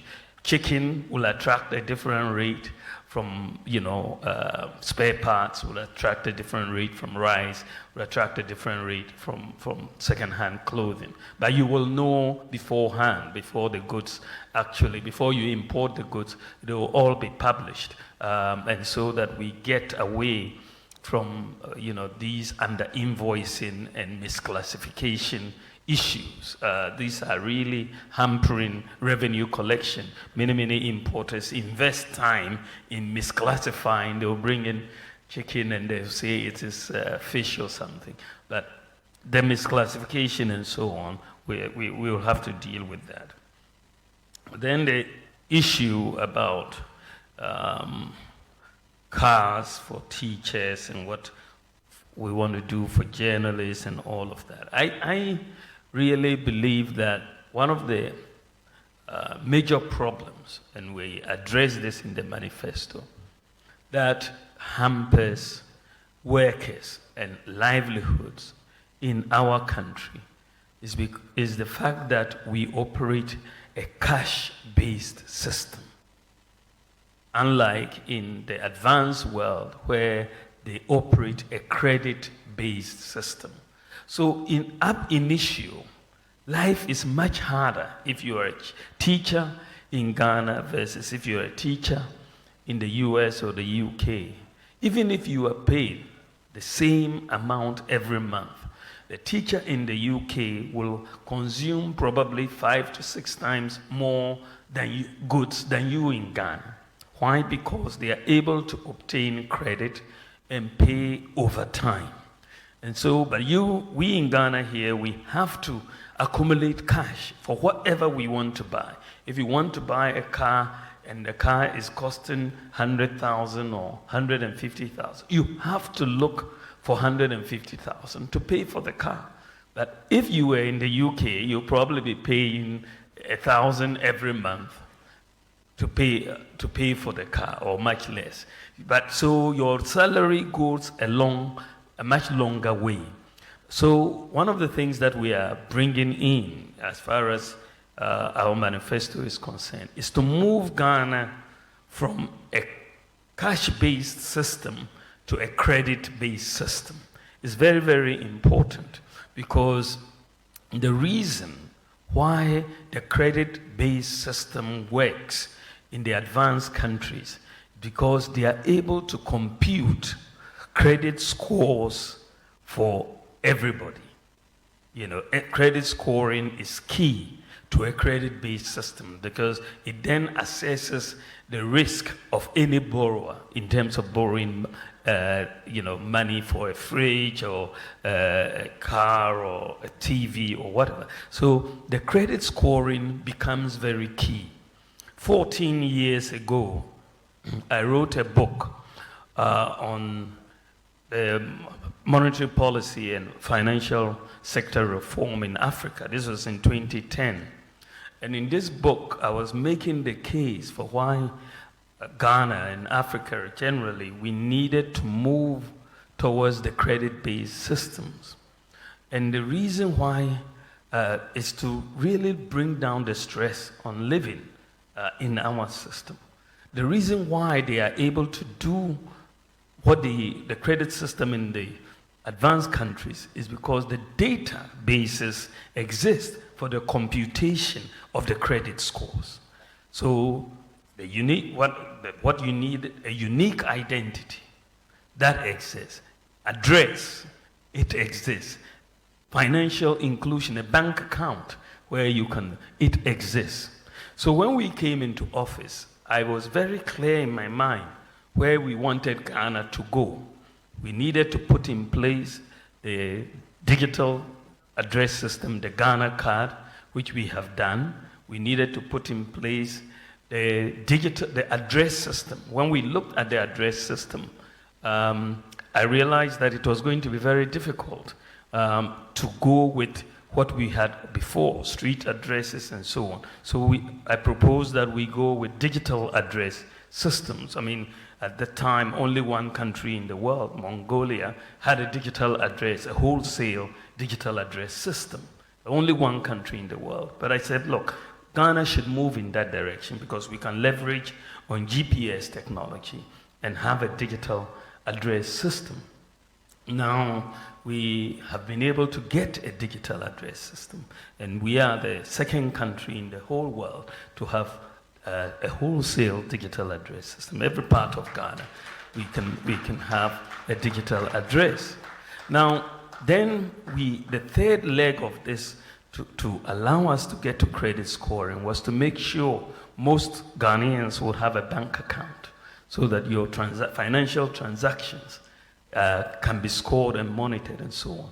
But when we came in, I realized that, of course, very small percentage of people had bank accounts, but a lot of people had mobile money accounts.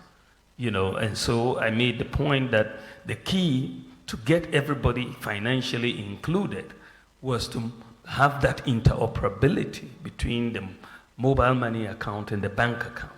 And so we were able to do this mobile money interoperability. And so today, Ghana now has all the elements. All the elements are now in place for Ghana to move to a credit-based system. All the elements are now in place. And so we expect credit score. In fact, interestingly, when I made the point that individual credit scoring doesn't yet exist in Ghana, people were actually arguing, saying that that wasn't true, but that is absolutely true. So we are going to begin, proper wholesale individual credit scoring, which would then provide us a basis so that, people can buy their cars. And someone was talking about the local producers and all of that. Once they know that we can offer this to teachers and they can pay over time, or to journalists and they can pay over time, and they don't have to bring all the cash at once, then life will be much more bearable to all of us. So my expectation is that the credit scoring system, things are moving much faster than I expected. It's in our manifesto, we're moving to it, but I think that it's likely to begin before the end of this year because of where we are now. I expect to launch it reasonably soon because of where we are now. We've got everything in place but that will fundamentally change everything for Ghana. Currently in sub-Saharan Africa, it's only one country that has a credit scoring system and a credit base. That is South Africa. Ghana will be, before the end of this year, the second country in sub-Saharan Africa with a credit-based system. But it will bring down the pressure on all of our workers once you enter into that. Then there was a question that went on the lack of timelines for the manifesto in terms of promises and so on. I think that when you are going for an election, you are going for an election for a 4-year term initially, isn't it? Yeah, so your promises have to be in line with that term of office, right? That this is what I want you to elect me to do these things, right? But I think that we have a pretty good record in terms of honoring our promises. We've done some work to look at our 2016 manifesto, what proportion of those promises we've honored, and it has been 83% of the 2016 manifesto has been honored, 83%. And then when you look at the 2020 manifesto, 2020, even in the midst of all these crises, we are fulfilling, or we've fulfilled 80% of our 2020 manifesto. My opponent in his 2012 manifesto, when he became president, he only fulfilled 28%. We've done the numbers. 28% of his 2012 manifesto. 280 promises. He didn't fulfill 203 of the 280 promises. He only fulfilled 28% of his promises. So I think that we have a better record as far as fulfilling promises. And when I put something down, I usually have a good idea how I'm going to get it done. And so that is I think, something that we are going to look at. I think that the issue has come about suffering. And I remember very well, my statements. Teachers are suffering, and doctors are suffering, and journalists are suffering, and everybody is suffering. In 2016, which was the case actually, in that regard. But I think that we've moved on significantly since 2016. And we can point to a few things that we have, because at the end of the day, you reduce suffering broadly by creating jobs so that you give people something to do, or you bring in some social interventions to ameliorate the problems, the hardships that are there. So you need to look at what we have done. We've created at least 2.1 million jobs. Per capita income in CD terms has gone up almost more threefold. In dollar terms, per capita income from 2016 has gone up from 1,978 to 2,436. So GDP has gone up, per capita income has also gone up. As I said, we've kept all public sector workers employed. We didn't lay off anyone during the COVID, and we have done that, and we've kept the lights on. We suffered so much from doomsday. Everybody was suffering from doomsday, but we have kept the lights on for 8 years. Teacher trainees were suffering. We've restored their teacher trainee allowances. Nursing trainees were suffering. We've restored their allowances.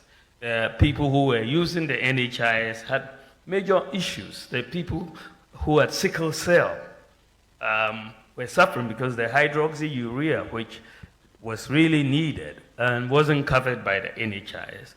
Today it is covered by the NHIS. Today kidney dialysis is covered, as well as childhood cancer was also covered.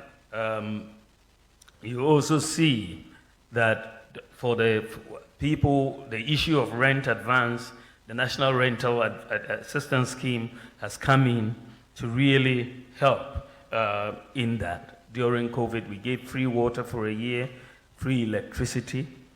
For people in the rural areas and remote areas, we've brought in medical drones to deliver medicines, vaccines, blood across 2,694 health facilities. And even recently, when there was flooding because of rain in the Afram Plains, we had to get the drones to take examination papers over there, which were not initially. Parents have now had the benefit of free SHS for 8 years, have had the benefit of free TVET, and therefore the suffering of a lot of parents in paying fees has also reduced. School feeding, when we were coming in 2016, only 1.6 million children benefited from school feeding. Today, 4 million children are benefiting from school feeding, more than double.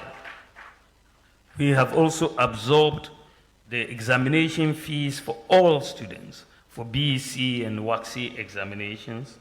And then, as I said before, we've doubled the number of student loan recipients from 30,000 to 58,000. We've introduced the no guarantor student loans. A lot of students who were suffering, looking for guarantors, now just need their Ghana card and they will get it.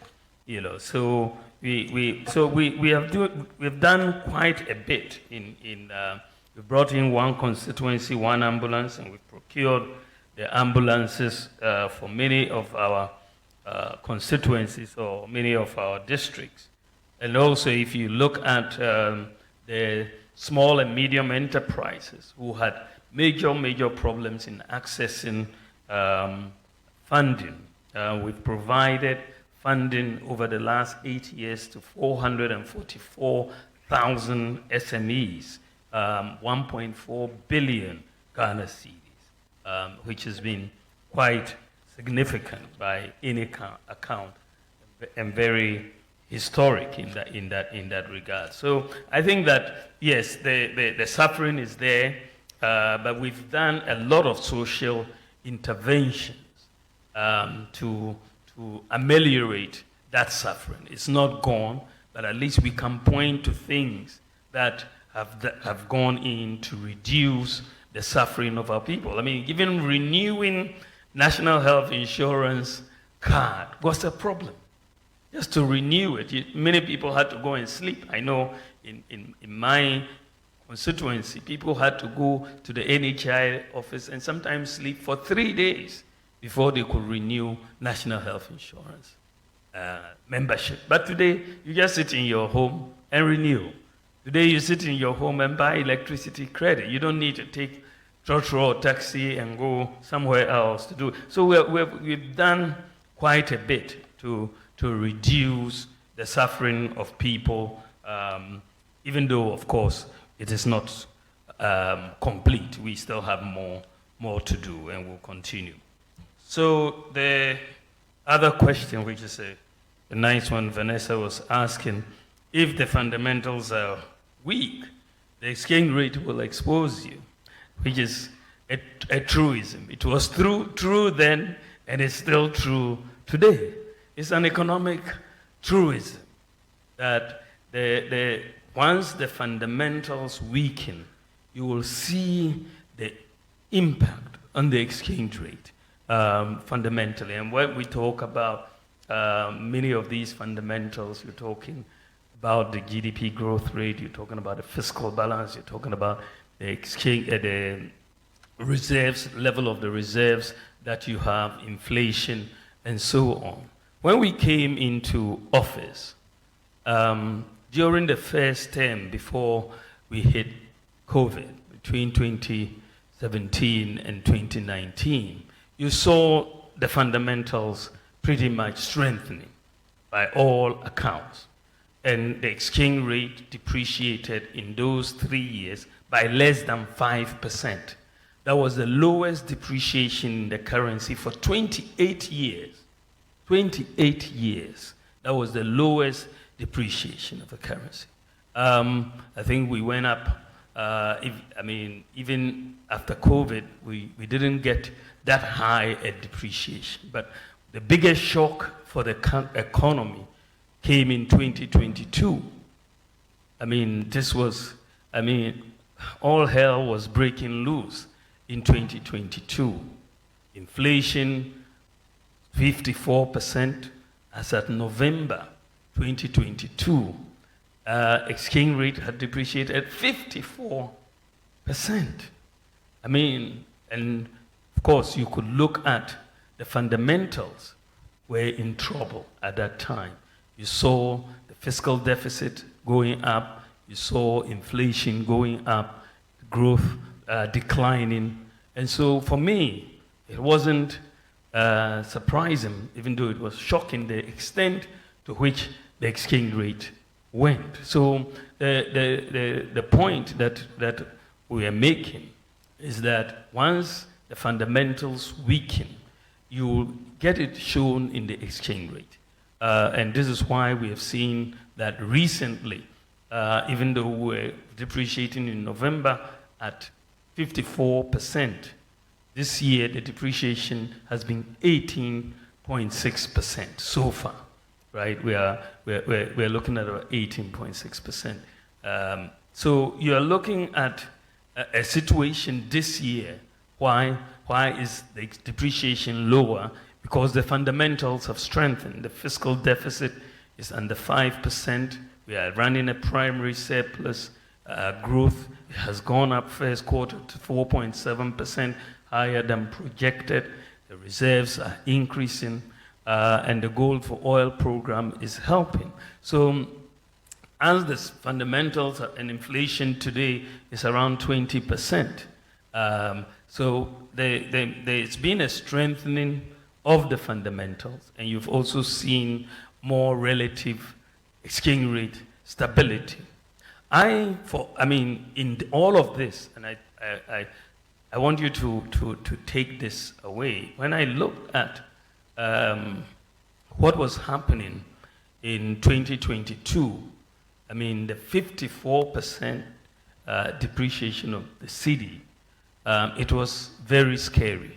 In fact, in 2022, this this economy was on the verge of collapse, because you saw our reserves declining very steeply.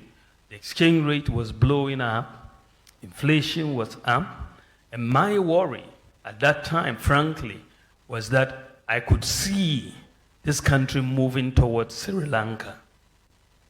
Sri Lanka was what was clearly in my mind at that time, because you saw protests in Sri Lanka. They had no fuel. Dumso was there. And when you saw the way our reserves were moving in 2022, we were heading right in that direction, that we were going to get queues on the street. We couldn't buy fuel. We couldn't pay for so many things. And it was in that context that I came up with two policies.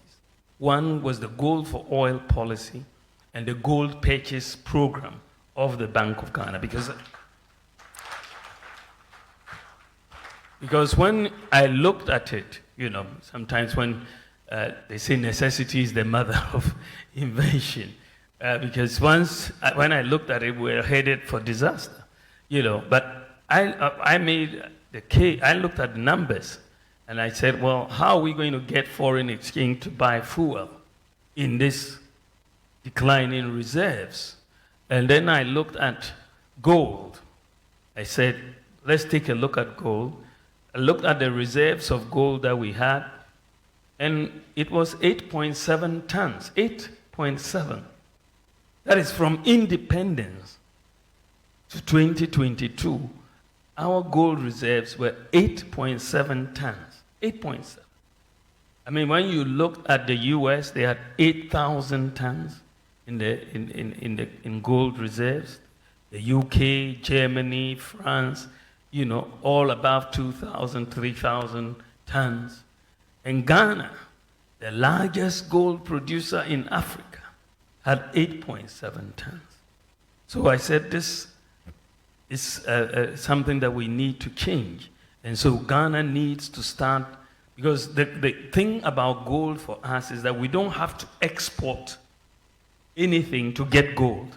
If we have cedis, we'll buy gold right here locally. So we can use our cedis to buy gold without needing to export cocoa or oil or diamonds or timber.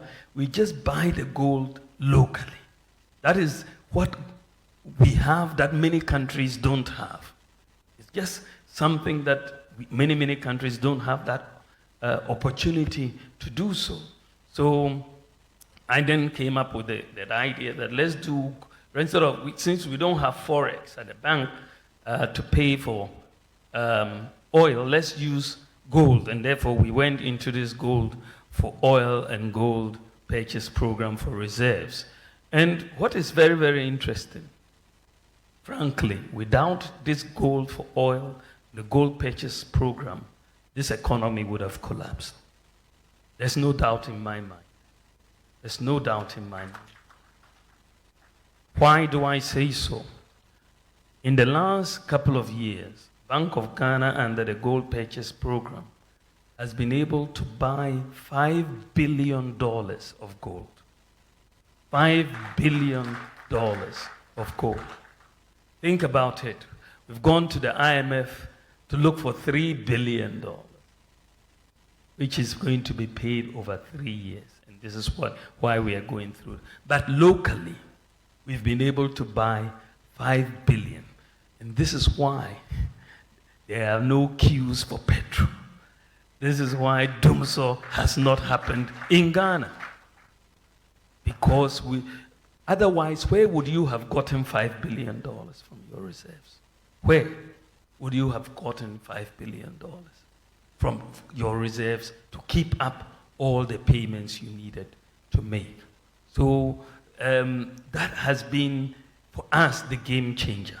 And so the pilot that we are seeing with the gold purchase program and the gold for oil program, I want to institutionalize it going forward. And this is why, by the grace of God, when I am president next year, we are going to to institutionalize this. Someone asked me, oh, why is it that the French West African countries have not seen depreciations in their currency? Cote d'Ivoire, Senegal, and all of these. I said, well, they are anchored. The currency is anchored to the euro through the French franc. So they are anchored. Unfortunately for Ghana, we don't have an anchor. There is no anchor for the city. So what I am going to introduce, what I want to institutionalize, is something that we have learned from this crisis. You will not find it in any textbook. Maybe some people will now write it in a textbook. You won't find it in a textbook. It's not in a textbook. Because what I'm going to do is fairly simple, as I said, but we have had to learn about it. Because what we are going to do is to say that if you want foreign exchange, and we've tried it already, the pilot with some of the big companies. One big company had 3.1 billion Ghana cedis. They wanted to externalize 3.1 billion Ghana cedis. And they were looking for foreign exchange. Can you imagine the impact on our market?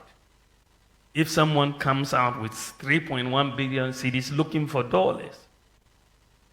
So they were trying to talk to the Bank of Ghana and all of that. So their chairman flew into the country and came to see me and said, we are having these problems and we have to externalize our dividends and all of that. We have 3.1 billion and we are looking for dollars. So looking for dollars from all the banks and all of that. So I listened to them and then I asked, will you take gold? They said, oh sure, gold is forex. That is not a problem. So I called the governor and said, look, why don't we put this 3.1 billion through the gold purchase program? And guess what? It was done virtually overnight. And their money was given to them. So essentially, what we're saying is that the demand for the dollars, you bring your cedis. We have the gold. There's no doubt. I mean, the gold is there. I mean, we have 5 billion ounces, even not yet explored, as the Geological Survey Authority has told us. That's $10 trillion. Right? So bring your cedis. We buy the gold, give you your forex. It's that simple. So your demand for the forex will be met by an equal supply of gold, and Ghana will see stability of the currency long term.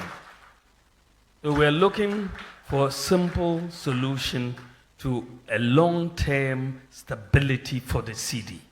And that is what we are bringing in, and that is what is happening. What I'll tell you, and I'm sure maybe some of you have heard, is that other countries have started coming to Ghana to learn about our gold purchase program. Yeah, other countries have started coming. The Bank of Ghana is inundated with requests for people to come and learn. As I said, this is not in textbooks, but this is what we are doing. So I think that the fundamentals ultimately has an impact on the exchange rate, but the crisis that we have gone through has now made us to think a bit outside the box and bring in this new solution. Now, Abnapukia was asking about Galamsey and what we are doing about it. And I yo. And your maminka kakra. Galamsey, no, asamin by kakra.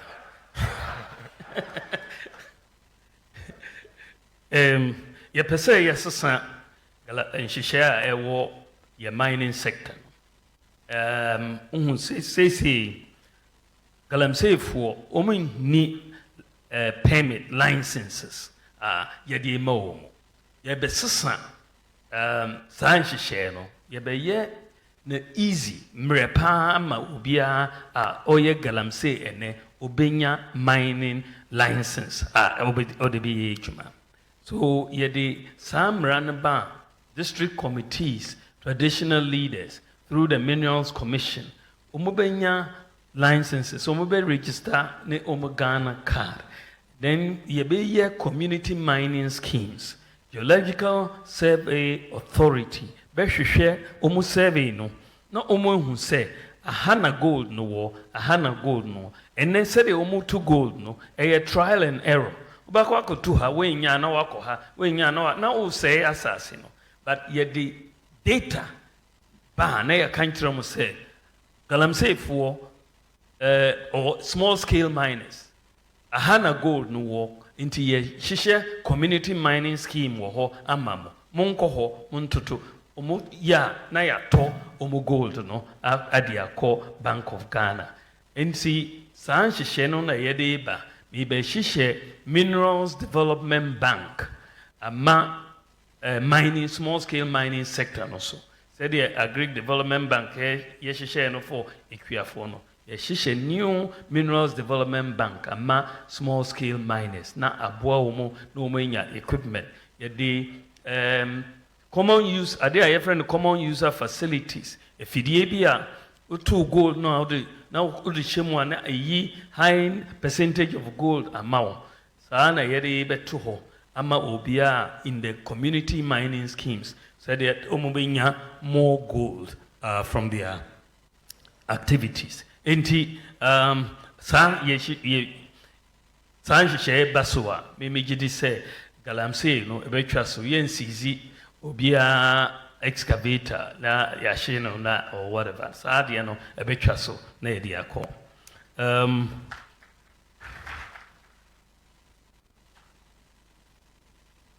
I heard about Afram Plains and then Cocoa. I don't know. I'm missing the Afram Plains question.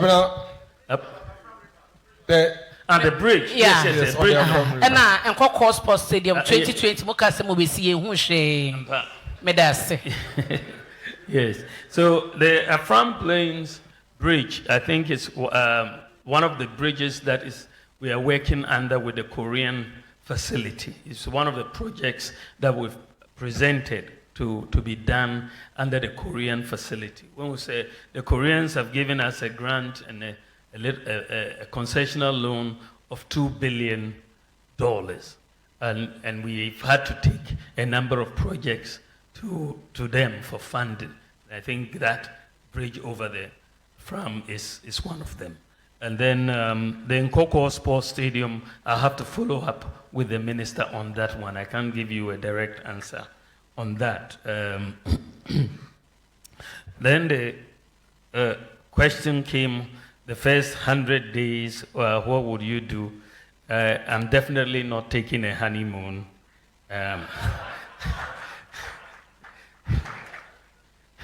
We are going to get straight to work to put things in place. I think that for me, the focus is on jobs. And so you have to put in the budget as quickly as possible so that you can make sure that the tax amnesty regime comes into place, the flat tax regime comes into place, so that by the time of your first budget in March, these things, the Ghana First, Buy Ghana First policy, that we put it in and pass the law so that we can get the Ghana First policy. The e-levy will go because we have to focus on digitalization of the economy, and so we need to take out the e-levy as well. So these are some of the things that I believe that we can do very, very, very quickly as we come in, within the first 100 days. But I think that we are going to be very, very hard at work to look at things that get business moving. The tariff structure for the businesses, commercial versus residential. we have to look at it. The flat rate regime has to come in immediately. Those things that will get business moving very quickly to create the jobs are the things that we are going to do immediately so that we are serious about business and serious about job creation. Thank you very much. Thank you. Thank you, Excellency.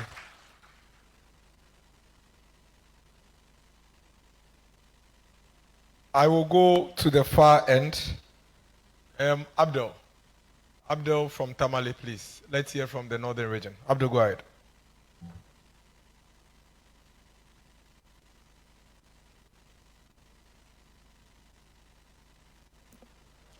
Thank you so much. My name is Abdul Shakur Omain. I work with Bawumia FM in Tamale. Your Excellency, my question is, the teacher and nursing allowances increases the expenses of the public purse. As an economist, don't you think it is prudent for us to scrap it? Especially so you are now talking of an upgrade instead of a research. Thank you. Thank you. Let me hear from Salma. Salma, please go ahead. Please give the microphone to Salma. Good evening, Your Excellency, and thanks for the opportunity. My name is Salma Ahmed of ICRA Radio. Your Excellency, having advocated for the creation of the Zongo Development Fund, how impactful has it been to the Zongo and the inner cities? Thank you. Umaru Sanda from City.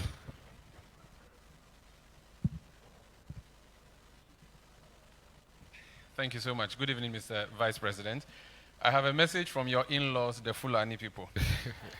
They say I should tell you that, and remind you rather, that they are still being discriminated against when it comes to obtaining national ID cards, the passport, and so on. So kindly work on the discrimination part for them. My question, your critics, mostly the NDC, they say that the economy has overused, so you run away to digitalization. What is your response to such a criticism? Thank you so much. Anybody from Savannah region? Savannah. Savannah is there. Please give the microphone to the gentleman from Savannah. Thank you. Your Excellency, my name is Nongya Isaac Nongya from Joy New Savannah region. You did a lot of justice to the policies you put under agriculture, but one fundamental key on the agri-value chain, which is the seed industry, is crushing to collapse. I will speak. The local seed industry is very, very weak to the extent that seed growers are out of business. The Tamale warehouse, one warehouse, there are a lot of seeds that are packed there with a market. Sorry. Your question, please. My question is, are you going to rescue the agricultural value chain by revamping the local seed industry and then giving quota of supply of these seeds to the planning for food or job? Because at the moment, they only buy rice in the neglect of maize, soya, and what have you. Thank you. Let's hear from Frema Edunyame from Channel One, and then we'll come to Central Region. So let's hear from Frema, we'll come to Central Region. Thank you very much. Your Excellency, it is quite clear that Dr. Mahmoud Bawumia is not the visionary for the current NPP administration. But as rightly admitted, you bear some collective responsibility for the outcomes of government's efforts, either successes or failures.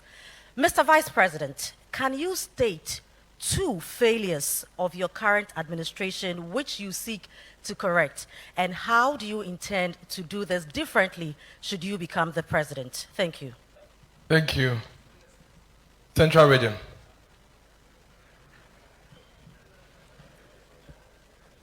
Your Excellency, my name is Kofi Kunedu from ATL FM, UCC Cape Coast. I guess Cape Coast Airport promise in 2020 is part of the 20% unfulfilled. Fast forward, you have aligned in your 2024 manifesto. It means it is there in your heart. What is the overriding consideration of having an airport in Cape Coast and for that matter, Central Region? Thank you. Please, let me hear from Larry Dugbe. Please give the microphone to Larry. And then afterwards, we'll come to Ashanti Region, Mr. Kwame Dinkra. Let's take a few more. Give the microphone to Mr. Kwame Dinkra. His hand has been up for a bit now. Please. I see a lot of hands. We'll take as many as we can. Please be very crisp with the questions. Okay. Your Excellency, I want an assurance. I recall the President's first 100 days in office. I drew his attention to a vision of President John Ajikun Kufuor to the effect that he will fix the inner ring road of Kumasi to restore the Garden City glory. In fact, we saw the Asqua interchange, the overhead constructed. We saw improvement in the Sofolai interchange. Now we have seen major constructions at the Swami interchange. But we have left with Santasi roundabout interchange, Ahonjo roundabout interchange, Alaga Junction interchange, and Airport roundabout interchange to fully complete the inner ring road of the Garden City.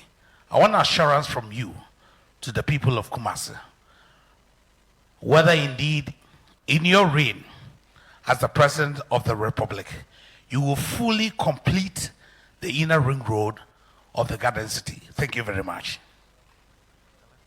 Thank you. I see Andy. Please give the microphone to Andy and Larry. They must ask questions. Please hand the microphone over to Andy and Larry, wherever they are. I see them here, I see them here. Oh. Yes. Hello. Please hand the microphone over to them. Thank you. Andy, please join your brother. Please come forward. Go ahead. Mr. Vice President, I'm from Akachi in the Volta region. Andy is from Jachi, somewhere in Kumasi. So we can't be we can't be brothers. But by the way, these days it's very difficult to hear the MPP talking about the fight against corruption. I don't know whether that has been captured in the manifesto. If it has, can you throw a little light on it for us, please? Thank you. Thank you, Mr. Vice President. You've been touted as one with integrity. And we know integrity is anchored on trust. On your campaign tour, you're making promises. In some instances, a renewal of those you've made in the past. Thankfully, you've been reminded of one you made in 2016 to relieve Ghanaians of the suffering. 7 years down the line, there is still suffering. This time around, excruciating hardship. You are appealing to Ghanaians to promote you to the higher office of the land. Respectfully, do you think you should be trusted with a mandate that you are, or you have what it takes to relieve Ghanaians of what they are going through? Thank you. Thank you, Andy. So basically the question is that between Dr. Mahmoud Bawumia and former President Mahama, who should a Ghanaian voter trust? He would respond to it. Please give the microphone to Nana Okatechi Afrifa. Okay, it's with Evans. So let Evans come then. Okatechi will come then. Uncle Ebokwansa will come. Okay. My name is Evans Mensah. I work with ChannelOneNews. On page 29 of your manifesto, you promise to protect Ghanaian cultural values. My question to you is, as president, will you sign the promotion of Ghanaian sexual rights and family values bill? Thank you. Okatechi, I think we've taken more than the 6 at this point. Uncle Ebukwansa, please let us hear from Okatechi if then we come to Uncle Ebukwansa. Good evening, Your Excellency. As usual, I would like to ask my question in Twi. Saying how Janansi Asudi di Ajama Pambo Timebusa ni Twi. Your Excellency, a year na me free a year asenkrogwa and in importantemu eba. Na me koi with Madame Fwa no so ye morning show of a Kesman Kwame Apiakubi. Ekodru hono niamana ekoso ni bi. Your Excellency, it is heart-wrenching. Semino ka say tano nsio a eda ho esutobere metimi agina the middle of the tunnel nsio na manante so do menye Yesu Kristo. That is how bad the destruction of our waters have become. Enra, we have to turn ourselves into citizen vigilantes to arrest some Chinese people and send them to the police station on this matter. Besides that, Achimota Forest, Yanyanti say the Minister for Lands and Natural Resources said year in, year out, a certain Owu family, Ayaji Asasi free on 1927, Yanchia Omoka, enti Omudibi Koma Owu family no. Your Excellency, we dear any question. A chopper. Achimota Forest here the Owu family bika. A binding chia Owu family nika. Na forest no and na ho. Nemo ye ye forest. Said ye see say no in our quest to benefit from the natural resource of this country. I don't think we can continue like that as a nation. At the end na wo obeye sebeya yensua ya say no abedri yebetimi reclaim me na yebetimi abody da won oban amada chinchirima. Thank you. Please let's take Uncle Ebukwansa so we can, because I think now we've taken almost 9 or so questions. Uncle Ebukwansa, we do Sadiq from NTV, and then we will take the answers. Thank you. Please. Mr. Vice President and incoming President, about 3 years ago, I attended your lecture at Brekusu. When I came back, my feature was simple. The headline was simple. Ebukwansa attends lecture and encounters the next president. Some of us are already convinced that you are going to be the president of Ghana. But some people out there are campaigning that you are a liar. All over the rural areas, when you go and you talk about your achievement and what you intend doing, the old folks will say, but the people came here and said you are a liar. Now you are telling us that you are, you represent the future. Please, how do you convince my elder sister in my village, Kumfie Krofo, that you should get up, an 82-year-old lady, that you should get up, drag herself and go and vote for a man who is for the future? I just want you to tell the people of Ghana who you are, why you want to be president of this republic. Thank you. Thank you. Sadiq, NTV, and then His Excellency would now give the answers from Sadiq. From Northern TV. Yes. Thank you very much, Your Excellency. Your Excellency, Tamale is one of the fastest growing cities in West Africa. Over the years, we've had perennial water challenge. Your government cancelled for the Tamale Water Project in 2020, same for Yendi and Savannah region. Your Excellency, as President of the Republic, what will be your solution to address this perennial water challenge? And what is the update on the Tamale Water Project? Thank you. Thank you, Your Excellency. If you can take the questions and give the answers. But please let me quickly add this. As we report, kindly let's report fairly. If you are going to report that the Vice President said, if he does everything now, what would he do when he becomes president? Please add the laughing emoji and then complete the statement, because that's exactly what he said. TV3, kindly correct the reportage on Facebook. Thank you. Your Excellency.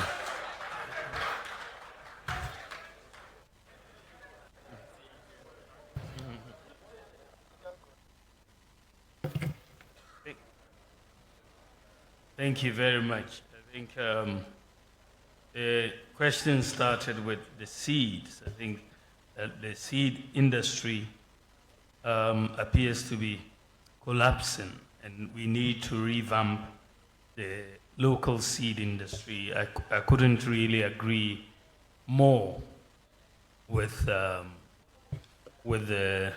whole premise of that. If that is the case, we definitely will need to revamp the local seed industry, because without the seeds, we have a real problem in terms of cultivation of various crops. So we'll have to look at that.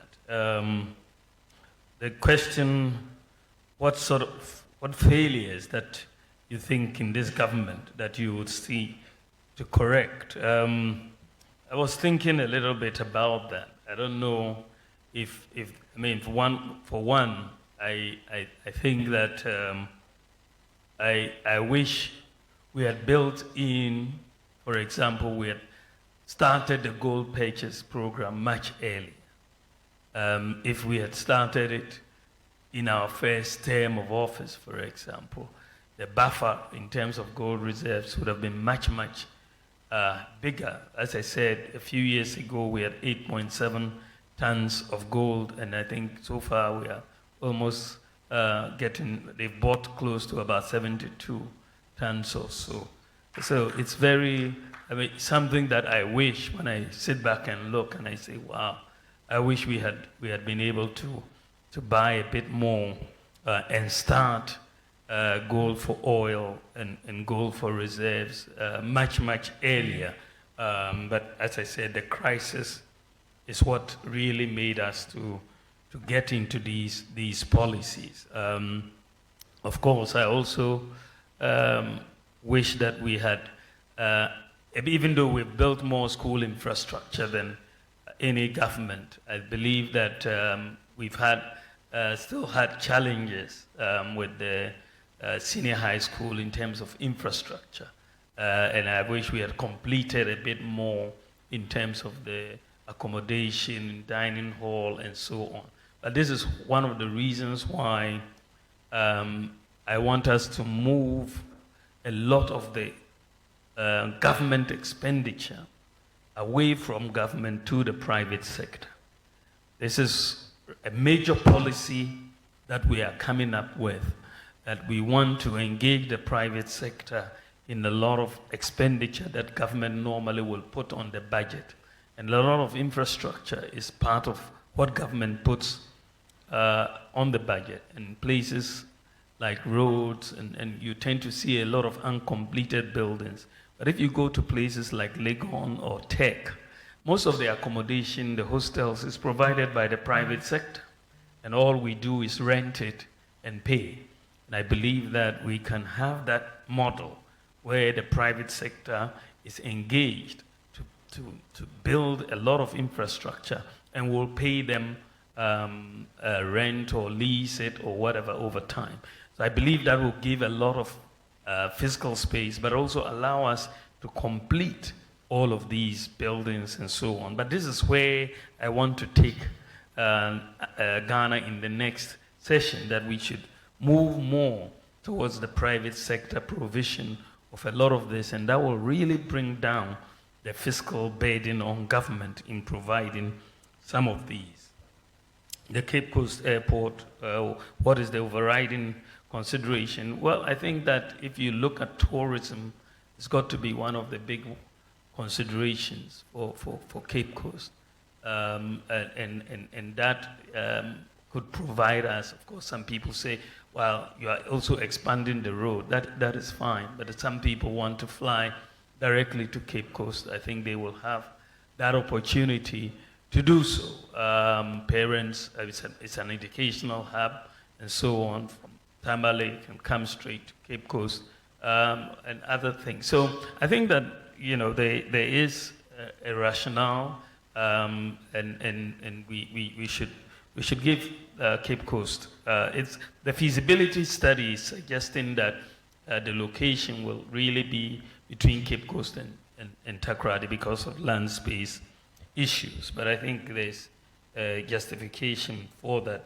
Inner Ring Road for Kumasi, Santasi, and Hojo, and airport interchanges. Napo, I'll leave you to handle that portfolio. And it will be your responsibility to make sure. So I'll tell the Kumasi people to hold you if it's not done. I think that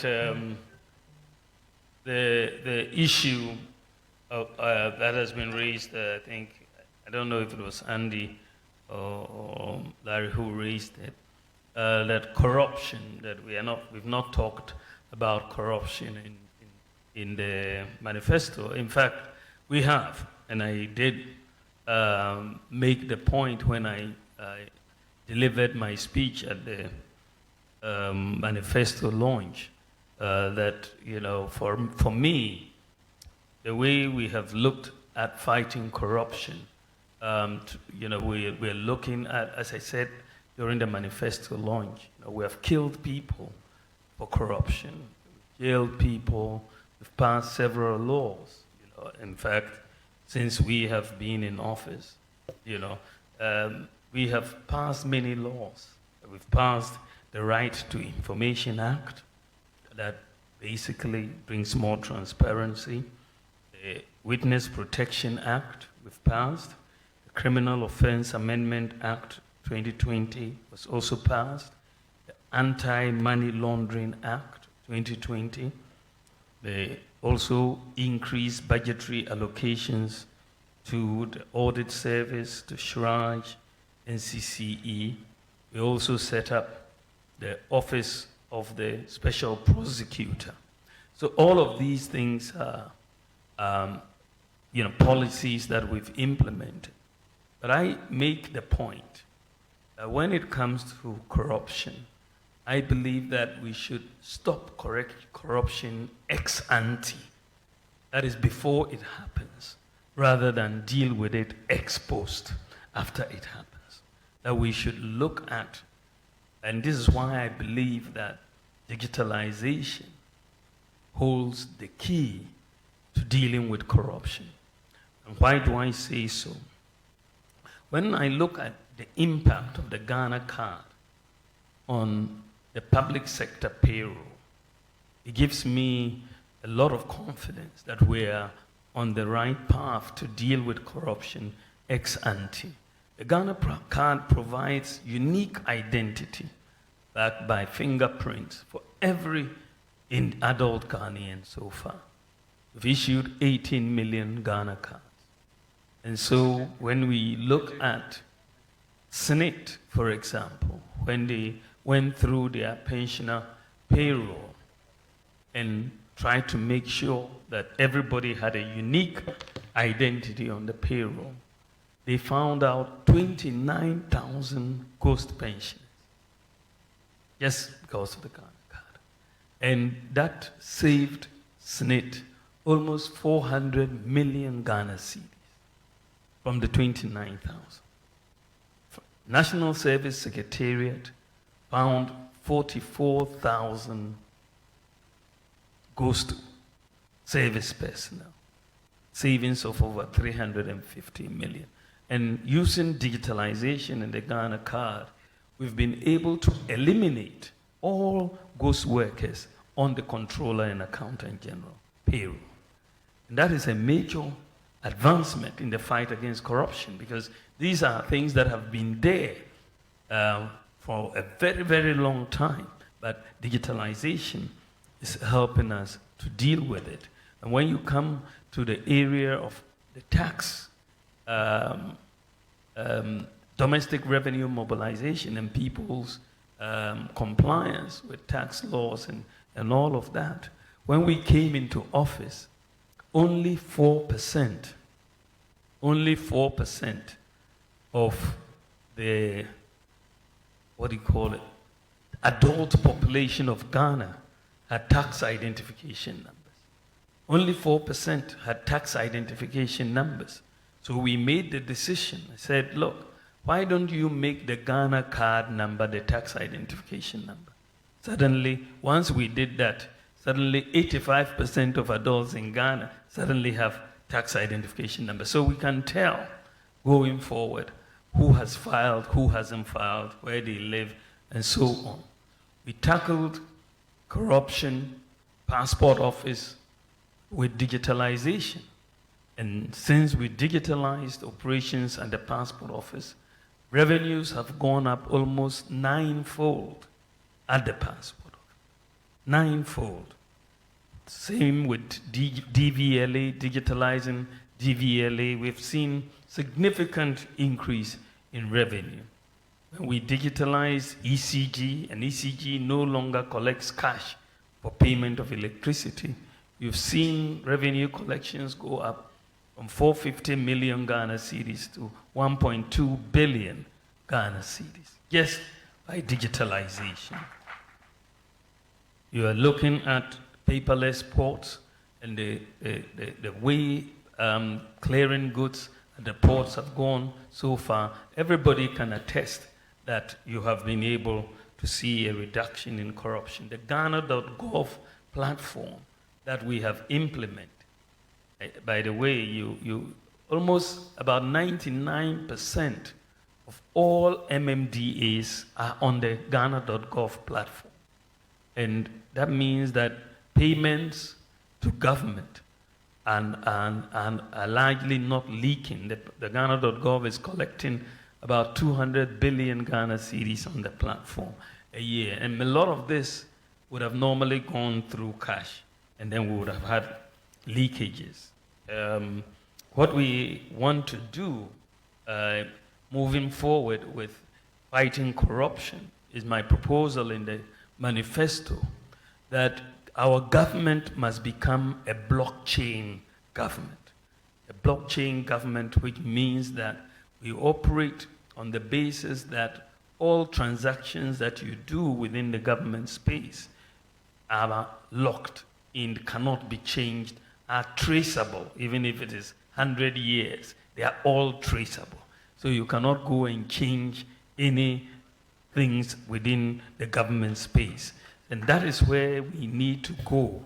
So far, UAE wants to be the world's first blockchain government. They are on course. Ghana wants to be the world's second blockchain government. With that, I think once everything is transparent in all your transactions, there should be a deterrence for corruption in this context. So I want us to move into blockchain, and it will also be done. Just like Estonia, I also want all our databases to be interoperable. And that is work that is going on now. And I believe that either later this year or next year, we will have across all of the government space, all data between one institution and the other will be interoperable so that we'll see and there will be more transparency. In addition, I have made the statement that I want us to enact a Corrupt Practices Act to consolidate all the anti-corruption related legislation and offenses that are currently scattered across several pieces of legislation so that we have an omnibus body of provisions offering anti-corruption institutions a harmonized reference point to draw their mandate. I also want us to continue the process of restructuring the public sector and internal audit function I want us to review Article 286 of the Constitution and the relevant legislation on assets and liabilities declaration. I want to expand the asset declarations by public office holders to include, among others, senior staff and heads of regulatory and public institutions which were not previously covered. And I also want to require that asset declarations be made or updated every 2 years instead of every 4 years. I want to place limits on foreign official travel by ministers, CEOs, and civil servants, as well as annually publish official travels undertaken, and also annually publish the list of all beneficiaries of public scholarships. So that is one area in terms of the corruption fight that is in the manifesto. Maybe it must have skipped some people, but it is there. I think it is Andy who was asking the question that, you know, all the promises are about integrity and trust, and the fact that real hardships exist, and how would people trust that I will be able to work on the hardships.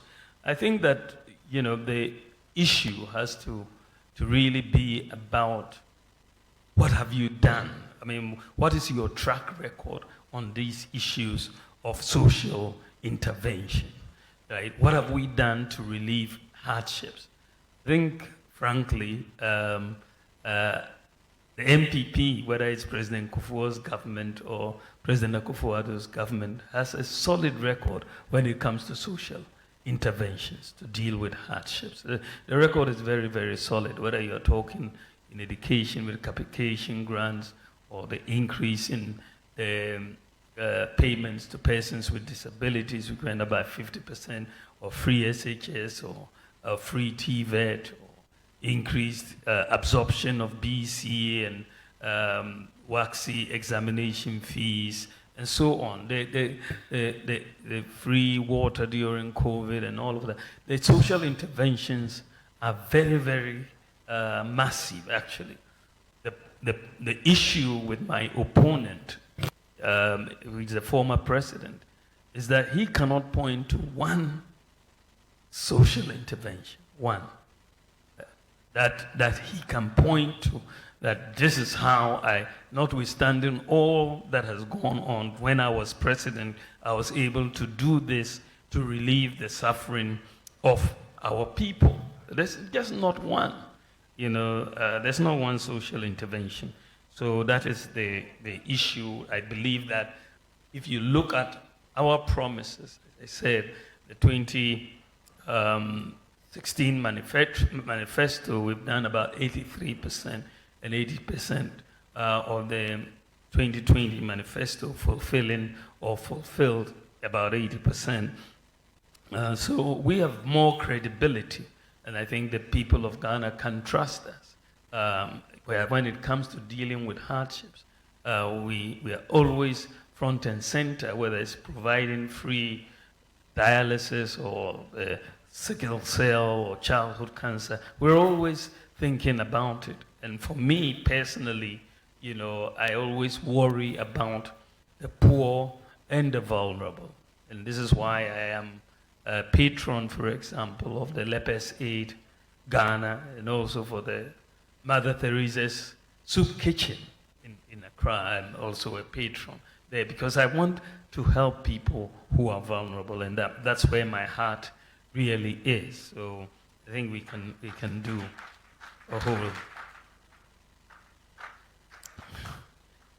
Then you have, I think it's Evans, who protecting Ghanaian cultural values and so on. I think that is very, very important. He asked whether the bill, when it comes, I will sign it. I mean, the bill is before the Supreme Court right now, and I think once the Supreme Court brings it, I think there are certain challenges that have been made to it to say that it is not consistent with the constitution or whatever. But of course, we will wait for it to come, and once it's out of the Supreme Court and they declare it as constitutional, I believe that signing is automatic. There shouldn't be any issue. No ifs and no buts. Bamu yada.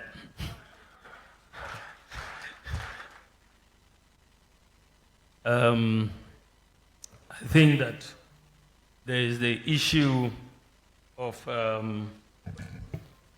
protecting our water bodies. And I think that, first of all, restoration of our forests, we've undertaken to target about 30,000 hectares of degraded areas for reforestation and plantation, and also establishing 1,000-hectare bamboo and rattan plantations annually for watershed protection, and also providing tree seedlings and plantain stackers in the National Reforestation and Plantation Program. I've also talked about small-scale mining and how we want to reduce the practice of galamsey indiscriminate digging by using data from the Geological Survey Department to direct the miners into particular community mining schemes, and sort of using mercury-free gold catcher machine technology to help them extract the gold without destroying the water bodies. We also want to preserve our water resources by vigorously protecting both the surface and underground sources by enforcing the provisions of the water use regulations and